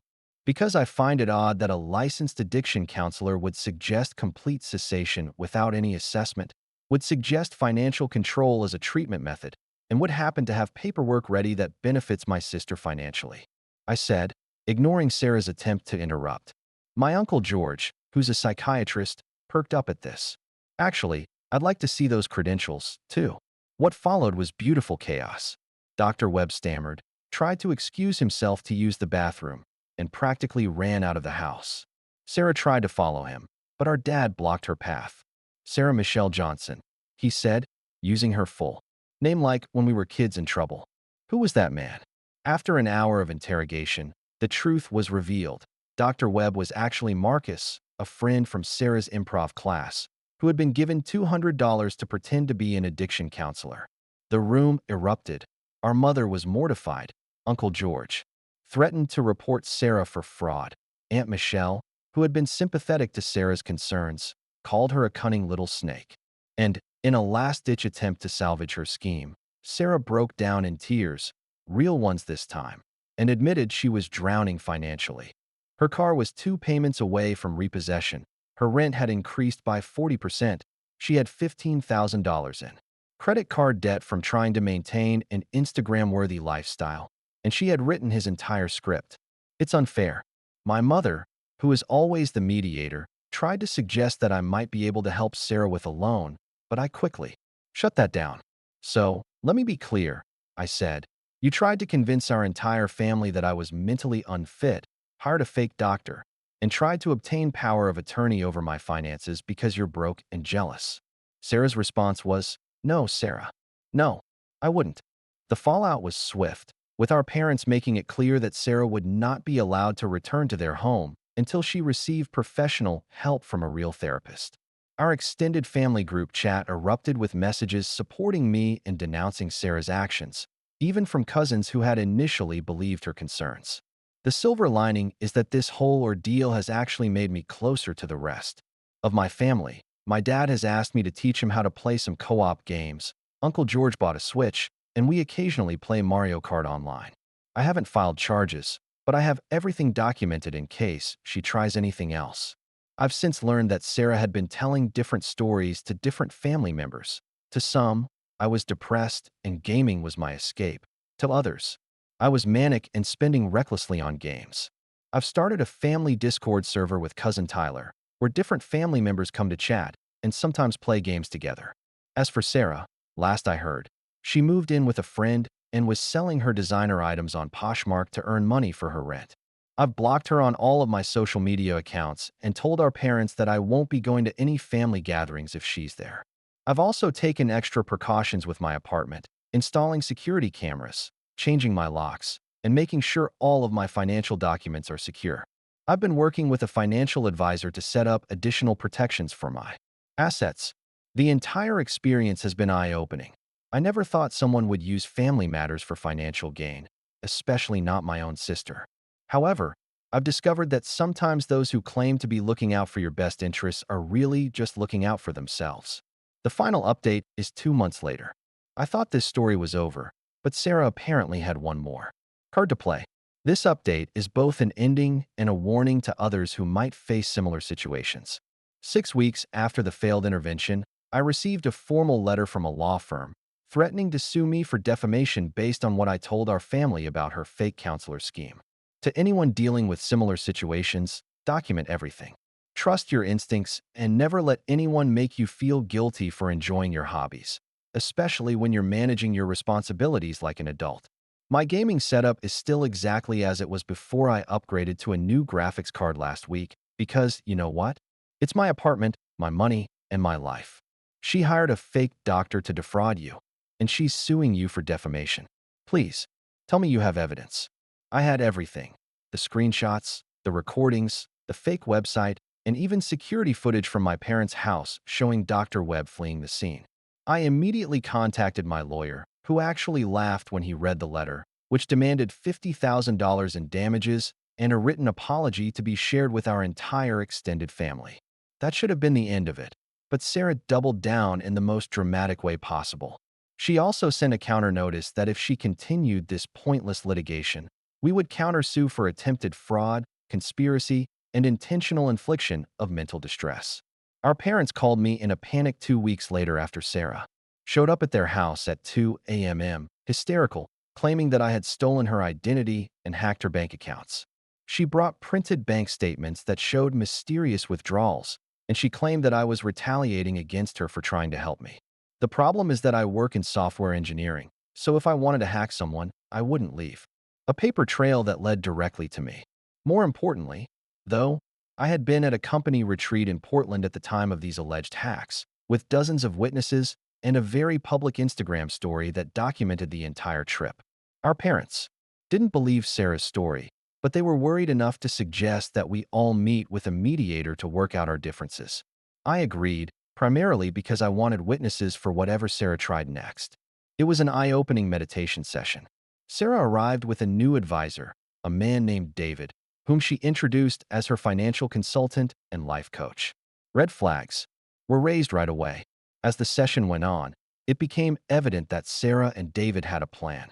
They offered a compromise in which I would 1. Pay off Sarah's credit card debt as a family loan. 2. Rent my spare bedroom to her at a below-market rate of $200 per month for a room that could easily rent for $1,200. 3. Offer her a job in my non-existent property management company. And 4. Attend therapy sessions for my gaming addiction with a therapist of her choosing. In return, she would forgive me for the trauma I had caused her and drop the defamation lawsuit. The mediator, a seasoned professional, was obviously skeptical. Sarah was unable to produce any proof that I had said anything false when she asked her to explain the basis of her defamation claim. And when she was questioned about the identity theft allegations, she became agitated and claimed that the evidence was on her laptop at home. David then made a critical error, saying that once Sarah moved into my apartment, she would have certain rights, and it would be hard to remove her. In fact, he winked at me when he said this. The mediator ended the session early, pulled me aside, and said, "Mister, I've been doing this for 20 years, Johnson. Reconciliation is not what your sister is here for. Her purpose is to provide a paper trail for legal wrangling. Take extreme caution." I looked into David a little. As it happens, he wasn't a financial advisor or life coach. He worked as a paralegal at the law office that sent the defamation writ and was Sarah's new boyfriend. His LinkedIn profile revealed that he had previously provided consultancy services to parties engaged in property claims and tenant disputes. Everything fell into place. Sarah's new strategy was to take over my flat, assert her rights as a tenant, and make my life so miserable that I would either pay her to vacate or sell the property, likely to her and David, for less than market value. In order to prove that she was a tenant and not a visitor, the rent was below market. The role in my organization was most likely to assert a claim to a portion of my property. I forwarded all of this material to our extended family and my lawyer right away. The family reacted quickly and unanimously. Sarah was not to communicate with me in any way. Despite their grief, our parents remained steadfast. This new plan horrified even family members who had previously sympathized with Sarah. The tale doesn't stop there, though. I got a call from the Seattle Police Department last week regarding a health check that a worried relative had requested. Two cops wanted to talk to me. I had been making alarming remarks about ending it all in online gaming discussions, and Sarah had phoned the police to say I was suicidal. Thankfully, I was ready. I showed the officers my house and workspace, welcomed them inside, and told them about my sister's predicament. I even shared the Discord logs from the period she specified with them. I had been on the internet, but I wasn't making suicide threats. Instead, I was talking about how to beat a boss in Elden Ring.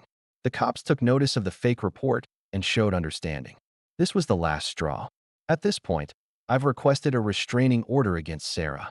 Because of the pattern of harassment, the court issued a temporary order. Fraudulent attempts and fake reports.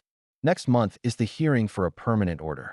The strangest aspect of it all, Sarah has created a GoFundMe page, stating that she has been excluded from family assets and is in need of money to start over as a result of financial abuse in her family. 3 people have contributed $47 to her cause. One of them left a remark requesting further information, but was blocked right away. For my own safety, I've had to alter some aspects of my lifestyle. I've made all of my social media accounts private. I have a complete security system in place. All of my financial accounts now have alerts set up. In case she tries to get in touch with my job, I've made sure my company's human resources department is aware of the circumstances. Every conversation has been recorded, and all supporting documentation has been stored in several safe places. The bright side is that it has strengthened the bonds between the other members of my family. We have begun playing video games, board games, and game nights on a regular basis. It's also startling how protective my parents have gotten. My mother even began playing Animal Crossing and updated me on her island every day. Uncle George has been especially helpful and has offered to testify if necessary on the phony counselor. Additionally, he has been teaching the family about the nature of real addiction counseling and how Sarah's claims never met the standards of a legitimate diagnosis. In response to individuals who inquired in my earlier blogs, yes, I still game. No, I haven't rented out my spare room or sold my apartment. If anything, this experience has made me more cautious about who I trust and more grateful for what I have. Since the restraining order was filed, Sarah and I haven't spoken, and to be honest, I'm okay with that. Some relationships, even if they are family, become too toxic to save. The most important lesson I've learned is to believe people when they show you who they are. Sarah showed me that she values money over family, manipulation over honesty, and schemes over genuine relationships. I only wish I'd seen it sooner. Thank you to everyone who has followed this story and offered support. Your comments helped me realize I wasn't crazy and gave me the strength to stand up for myself. Although gaming may be my hobby, protecting myself from manipulation has become my new high score. Stay safe out there, and never forget that no one has the right to make you feel bad about your hobbies, especially when they're actually after your assets.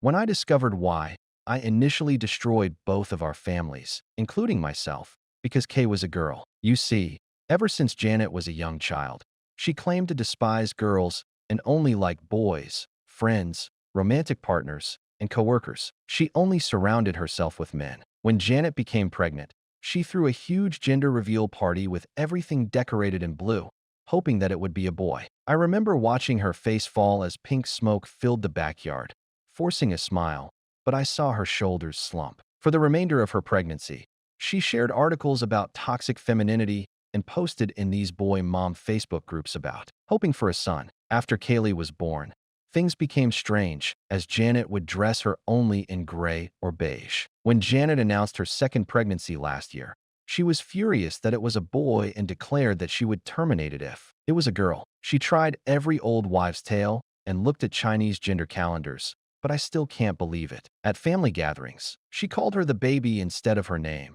complaining that Kay was too emotional, needy, and dramatic. The child was barely 2 years old, and she would flatly tell everyone she didn't want her. We didn't really interact with Janet for the rest of the pregnancy, and even after she gave birth, the family kept their distance, especially since she had gone away to travel in Europe because giving birth there would be less expensive. However, about 2 months after her baby boy Liam was born, We all got on a FaceTime call with 7 family members. At first, it was sweet, but when the smoke turned blue, she fell to her knees and started crying. Kay waddled over to her to give her a hug and ask what was going on, but she literally pushed her aside, causing her to stumble and scrape her knee against a metal swing. My aunt asked Janet to show him off in his little mommy's man onesie. While she was sleeping, Janet's eyes widened, but she didn't really answer. She just looked down and said, "I don't have her here." Janet then admitted that she had placed Haley for adoption in mid-December when she was 6 months pregnant with Liam, saying that doing so would save money for her trip to Europe because she couldn't handle having 2 children.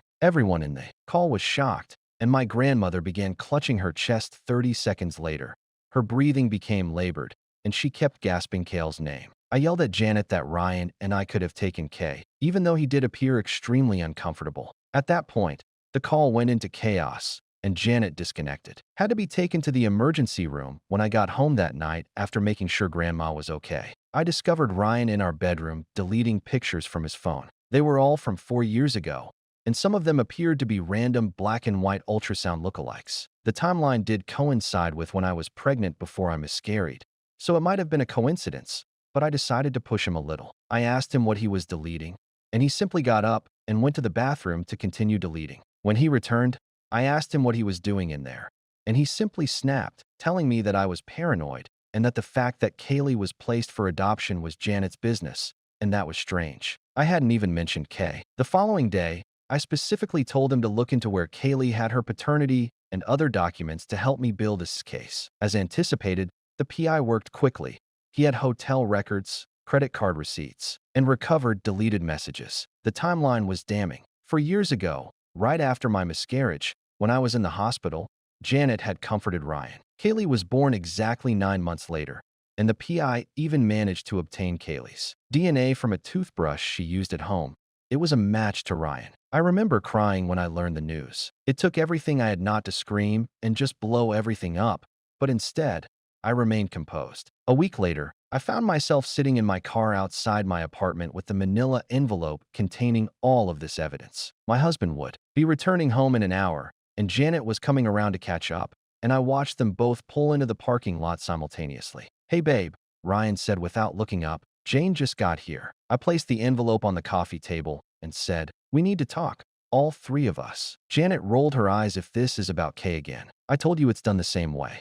Ryan's silver Honda parked next to Janet's red SUV. They got out and exchanged a quick glance before walking toward the building entrance, keeping a careful distance between them. My hands shook as I gripped the envelope tighter. I waited 5 minutes before following them inside the elevator ride, which felt endless. I heard their voices inside our apartment door, casual and relaxed, and when I entered, they both looked up. I spread the contents of the envelope across the table, including hotel receipts, phone records, and the results of the DNA test. Ryan's face turned white as he recognized the papers, and his voice crackled. "I kept my composure 4 years ago when I was in the hospital after losing our baby, and he was with my sister Janet. He actually laughed when I showed him the DNA test results. Oh my God, you hired someone to look into this. Is it pathetic that you gave away Ryan's child without telling him?" Ryan stood up, his phone clattering on the floor. "This is phony.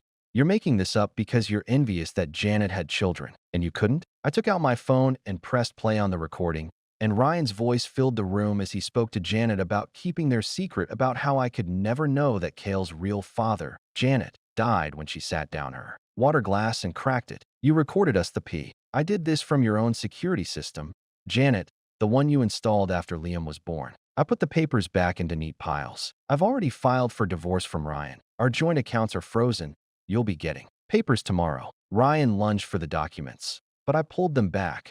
"Half of our money is gone. Infidelity tends to affect asset division." I turned to Janet. "Did Ryan ever give you money for Kay's child support?" Janet's face twisted as he said, "He couldn't without you knowing." "Then, you continued trying for a child, and they turned on each other right away." Ryan accused Janet of trapping him, and Janet screamed about raising his child alone for years, stepped back as they yelled their plot to collapse into mutual blame, and the door of the apartment exploded as my grandmother entered with the help of my aunt and uncle. Although she had just been in the hospital, her eyes were burning with determination, and her voice cut through their argument. "We need to talk about this adoption," she said, crossing her arms. "I made sure of it," my aunt said, and I recognize the name from the papers you signed. I've worked with the Sunshine Private Adoption Agency before in family court. Janet's smugness faltered. So they have a 6-month reversal window during which biological parents can reclaim children if both parents didn't consent. Did you sign anything? My aunt looked at Ryan,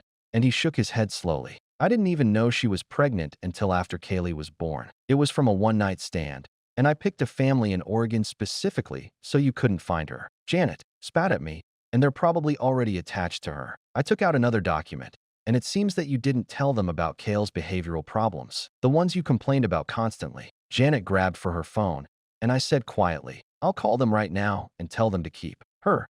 They're already driving her back. They contacted the agency 2 weeks ago about returning her, and my lawyer has been in contact with them. You have 2 choices. Cooperate with getting Kay back to this family, or I'll remove you from my will entirely. Janet's face turned red, and I realized that you can't threaten me with money. You only wanted boys. Janet turned to Ryan and grabbed his arm, saying, we can fight this together and get custody of our daughter. When I said, I'm handling it, Janet's voice rose to a shriek. My aunt held up her phone, saying, I'm recording this conversation, by the way. Your admission that you gave away Kaylee specifically to hurt your sister will be very interesting in family court. Janet ran for the door, but her uncle blocked her path, and my truck blocked your car. You're not leaving until we resolve this. Janet's phone rang. The adoption agency's number flashed on the screen, and she answered on speaker in an attempt to keep things under control. Missy Janet, the adoptive family has encountered an emergency and is returning early. They will be in town tonight. Where should they bring Kaylee to my house? Janet said quickly. Actually, my lawyer's voice came over the phone. He'd been in conference,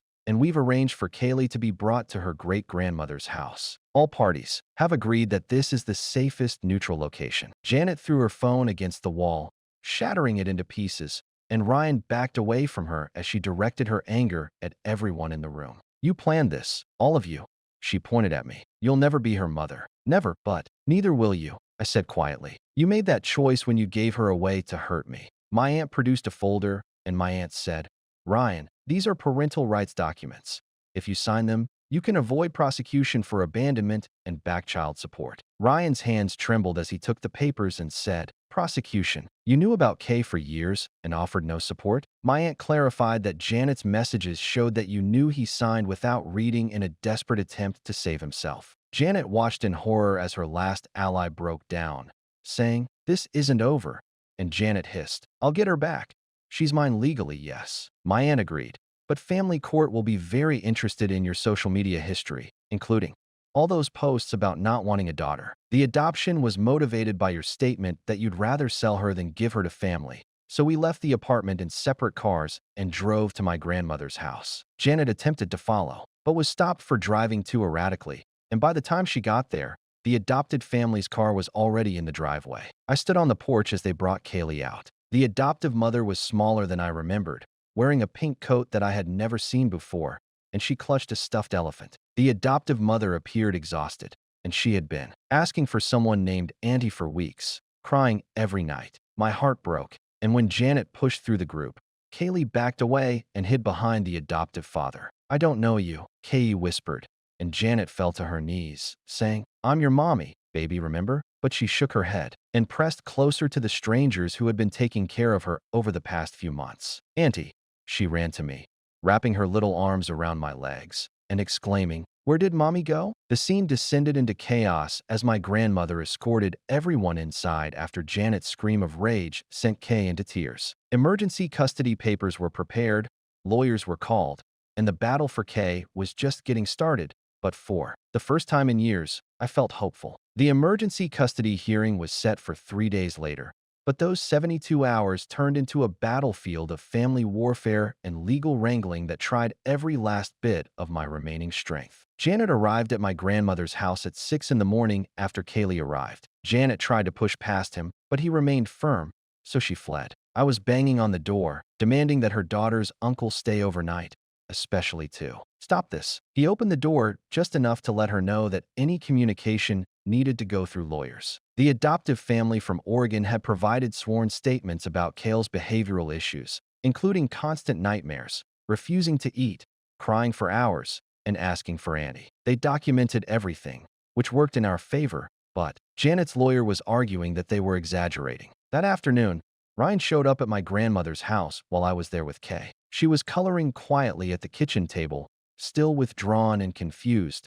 when she heard his voice. She looked up in recognition, but remained in her chair. Ryan attempted to approach her, but my grandmother stepped between them, reminding him icily, "You signed away your rights." Ryan objected. "I didn't know what I was signing," and Nathaniel, who had been going over the documents in the living room, joined us. "I want to see my daughter, the daughter you haven't acknowledged for 4 years," Ryan said. And I kept my voice level so as not to upset Kaylee, the person you let Janet give away without saying a word. At least I didn't have to hire a private investigator to stalk my own family. "How long were you planning this? How long were you waiting to steal her?" Before I could respond, Kay said in a small voice, "Why are you all yelling?" And we all froze. I moved to her side, kneeling next to her chair. "Sometimes grown-ups disagree, sweetheart, but you're safe," she said. "We're very similar to his. Are you my daddy?" Hung in the air, and Ryan's mouth opened and closed without making a sound. He turned and left without answering, and Kay watched him go before going back to coloring as if nothing had happened. The following morning, a new crisis arose. Janet had gone to Kale's previous daycare and attempted to get her records, saying she needed them for medical reasons. Fortunately, the daycare director had heard about the situation through local rumors and refused, causing such a scene that security was called. The incident was recorded, and our legal team was notified. Janet's social media history was discovered, including years of posts in boy-mom groups complaining about raising a daughter, including a deleted post from when Kaylee was 18 months old, asking if anyone knew lawyers who handled rehoming. The evidence was damning, but Janet's lawyer would argue that it was taken out of context. The financial pressure began right away when Ryan accessed one of our investment accounts before the freeze occurred, withdrawing $30,000. My lawyer filed motions right away to recover it, but the damage was done, and I had to borrow money from my grandmother to cover legal fees, something that made me sick with shame, even though she insisted. 2 nights prior to the hearing, I was staying at my grandmother's house with Kay when we heard glass breaking. Someone had thrown a rock through the living room window with a note attached, saying, "Stop this or you'll regret it." We called the police, but they were only able to file a report without any proof that it was Janet or Ryan. Kaylee was terrified, clinging to me and asking if the bad people were returning. I dressed Kaylee in the purple dress, which she chose because it was her favorite color, and she held my hand tightly as we entered the courthouse with my entire family standing on either side of us like protective walls. Janet arrived separately, dressed in a conservative suit that I had never seen her wear before, obviously coached by her lawyer to look maternal. The courtroom was smaller than I had anticipated, more like a conference room, and Judge Harrison, a woman in her 60s with keen eyes, went over the stack of documents before her. Kaylee sat on my lap, quietly playing with her stuffed elephant. Her lawyer began by portraying Janet as a struggling single mother who had made a difficult decision for her daughter's benefit, arguing that the adoption had been legal and that my family was interfering with a closed proceeding. He presented Janet as a victim of postpartum depression who deserved a second chance when he stood to present our case. He methodically laid out the evidence, including the social media posts, the recorded conversations about giving Kay away to hurt me, the fact that Ryan hadn't been informed or consulted, and the detailed documentation of Kayle's distress. He played a video that the adoptive mother had taken of Kaylee crying for Andy until she made herself sick. When they showed her Facebook posts, which were jokes, Janet's composure broke down. Despite her lawyer's attempts to calm her down, she insisted that even though everyone vents about their children online, Judge Harrison asked to speak with Kay privately in her chambers with only a child advocate present, and those 20 minutes felt like hours. When they returned, Kay immediately ran to me, burying her face in my shoulder. The judge's preliminary ruling was measured but clear. Judge Harrison's voice was ice. "One more outburst, and I'll hold you in contempt outside the courthouse." Janet confronted us on the steps, saying, "You think you've won. I'll never stop fighting. Never." "Then you'll keep losing," my grandmother said quietly, "because you're fighting for pride, not love." Because of the child's obvious distress, she granted me temporary emergency custody while a thorough investigation was conducted. Janet would have twice-weekly supervised visitation at a court-approved facility. The supervisor observed that Janet appeared more frustrated than concerned about her daughter's suffering. Ryan began dating a new woman from his workplace who had helped him through his divorce. He shared pictures of them on social media, calling her his fresh start. The speed of it was amazing, but it helped our case because the father moves on from his daughter so quickly. 3 weeks into temporary custody, Kay finally began to settle down. She still had nightmares and asked perplexed questions about why she had to visit that woman, but she was eating better and smiling again. I enrolled her in play therapy and drove her twice a week to help her process the trauma. The financial strain was crushing her. Legal bills mounted daily, and Ryan had closed more accounts than we had initially realized, leaving me with a huge debt from our unsuccessful fertility treatments. My family helped out where they could, but everyone was overworked. When Janet showed up at Kale's therapy appointment demanding to sit in on the session, she sat in the parking lot for the entire hour filming everyone who came and went. Her lawyer dismissed her after she accused him of plotting against us. The second supervised visit was worse than the first. Janet brought Liam in an attempt to force a sibling bond, but Kay was afraid of the baby's cries and hid under the table when the supervisor tried to persuade her to leave. My job suffered from all the court dates and emergency calls. At first, my boss was understanding, but patience were thin. When I had to leave early for the third time in a week because Kayla's daycare called about a meltdown, I was placed on unpaid leave until after hearing our story. Dr. Sebastian spent 3 sessions with Kay, watching her play and gently asking questions. His report was thorough, and Kay showed clear signs of attachment disruption and trauma from the failed adoption. She viewed me as her primary attachment figure and showed fear responses when discussing Janet. The financial pressure finally broke me, and I sat at my grandmother's kitchen table, surrounded by bills, sobbing. Janet's new lawyer filed a motion claiming that I was alienating Kay from her mother and demanded a psychological evaluation of my suitability as a guardian. The evaluation would cost thousands of dollars. My own sister for a child who woke up screaming every night. "We'll figure it out," my grandmother said firmly, writing another check I knew she couldn't afford. Family takes care of family. Janet's third supervised visit never happened. She arrived drunk, stumbling and slurring her words, and the supervisor denied her entry, documenting the incident. Her second lawyer dropped her the following day. For weeks before the final hearing, Ryan reappeared with a new plan. He filed a motion to revoke his signed rights, claiming he'd been emotionally manipulated and wanted joint custody with me, cutting Janet out completely. His filing included a declaration that Janet had been an unfit mother from the start, and the betrayal was heartbreaking, even for them. The therapist testified that removing Kay from my care now would cause severe psychological damage. 2 weeks prior to the final hearing, I found Kay cutting her own hair with safety scissors. When I asked why, she said she wanted to look like a boy so her first mommy would love her. I held her while she sobbed, my heart breaking into pieces. I wasn't sure would ever fit back together. Kale's therapy sessions revealed heartbreaking details about being left with strangers and being told I didn't want her anymore. The day before the final hearing, I sat in my lawyer's office exhausted beyond measure because Nathaniel reviewed our case one last time. The evidence was overwhelming that Janet had abandoned her and that Ryan had caused psychological harm to Kay. Her last-minute involvement appeared to be a desperate attempt to gain control, but family court was unpredictable. So whatever happened tomorrow, Nathaniel said, "You've given that little girl more love and stability in 3 months than she'd had in years. That matters." That night, as I tucked Kaylee into bed at my grandmother's house, she looked up at me with those serious eyes. "Auntie, will you be my mommy forever?" I sat next to her bed and watched her breathe, preparing for the battle that would decide our futures. Tomorrow would bring either the family I'd always dreamed of or the loss of another child I loved, and there was no middle ground left. The final hearing came on a cold Thursday morning. I dressed Kaylee in her favorite purple sweater and braided her choppy hair as best I could, and she clutched my hand as we entered the courthouse, with my family forming a protective circle around us. Janet arrived 20 minutes late, disheveled and alone. Her most recent attorney had withdrawn from the case after her arrest, leaving her to represent herself. She was wearing the same rumpled suit from the preliminary hearing,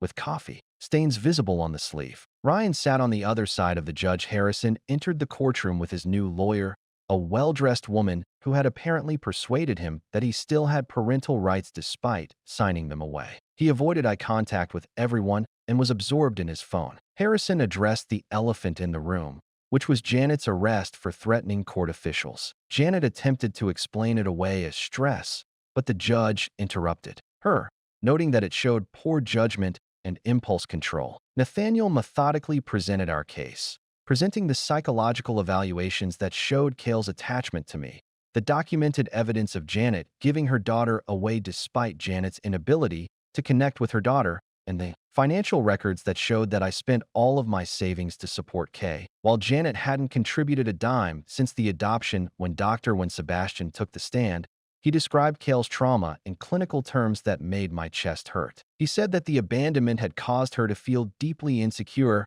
and that removing her now would cause irreversible psychological harm because she thought she had been thrown away for being wrong. Her questions were accusatory and rambling, and she claimed that he had been paid off and that the entire system had been rigged against her. Harrison had to warn her twice about her behavior in the courtroom. Ryan's lawyer contended that her client had been tricked into signing away his rights, portraying him as a victim of two cunning women who conveniently ignored his affair and abandonment. Ryan testified that he wanted to be involved in Cale's life now that he understood she was his daughter. "Tell them you want to come home with mommy," she begged, lowering herself to her knees and grabbing Cale's shoulders. "Tell them you love me," she said, pulling away against my legs. "You're not my mommy.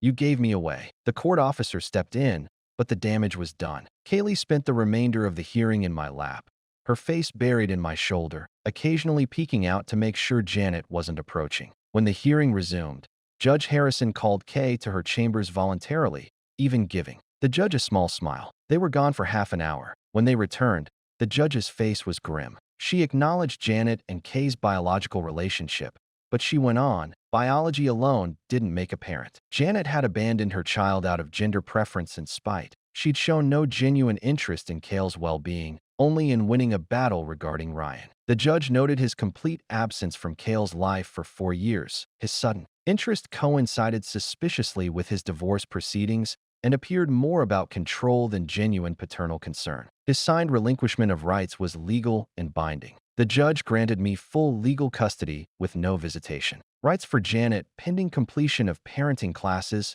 anger management, and psychological evaluation. Ryan's petition was denied entirely. The adoption process could begin immediately. Janet shot to her feet. "You can't do this. She's mine. I gave birth to her.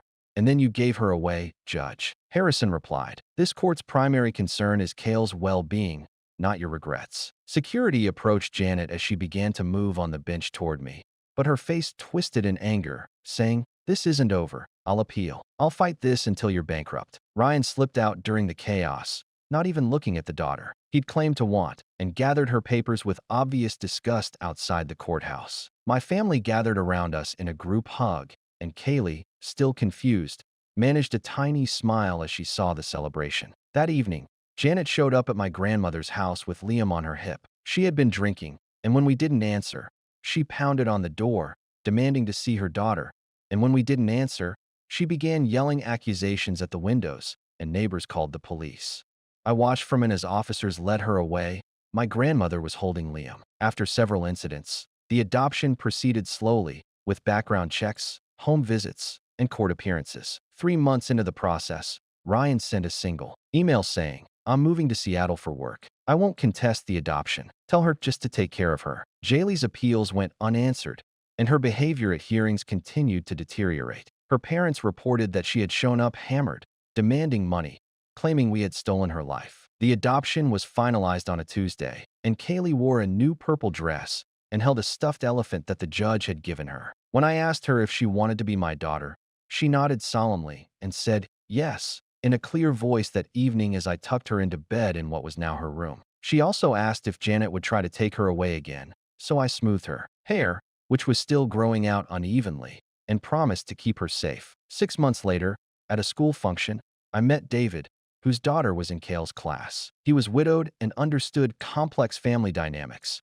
We talked while our girls were playing on the swings. Janet sent a letter through her lawyer asking for a picture of Kay, but we decided against it after talking to Kay's therapist, who said that Kay was finally feeling secure contact, which could undo months of progress. I went back to work, part-time after Kaylee adapted to school, and money was tight, but we managed. My grandmother helped with after-school care, and their bond grew stronger every day. When I ran into Ryan's mother at the grocery store a year after the adoption, she cried and hugged me, saying that she was glad Kay had me. She tried to talk to Ryan about seeing his daughter, but he cut off contact, saying, It's easier this way, she whispered. Janet stabilized eventually, according to my aunt, got sober, found work, and saw Liam on weekends under supervision. She never stopped claiming that we'd stolen Kay, but the fight had gone out of her, so David and I took things slowly. He understood that Kay came first. Their relationship developed naturally.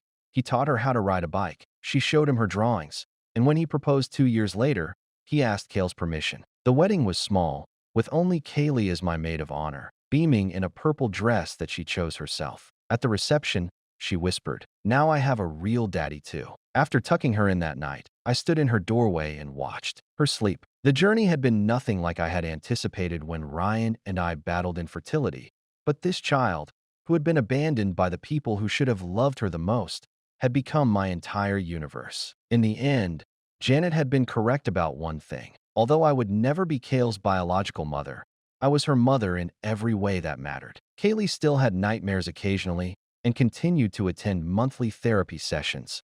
The adoption hadn't healed her trauma, but she laughed now.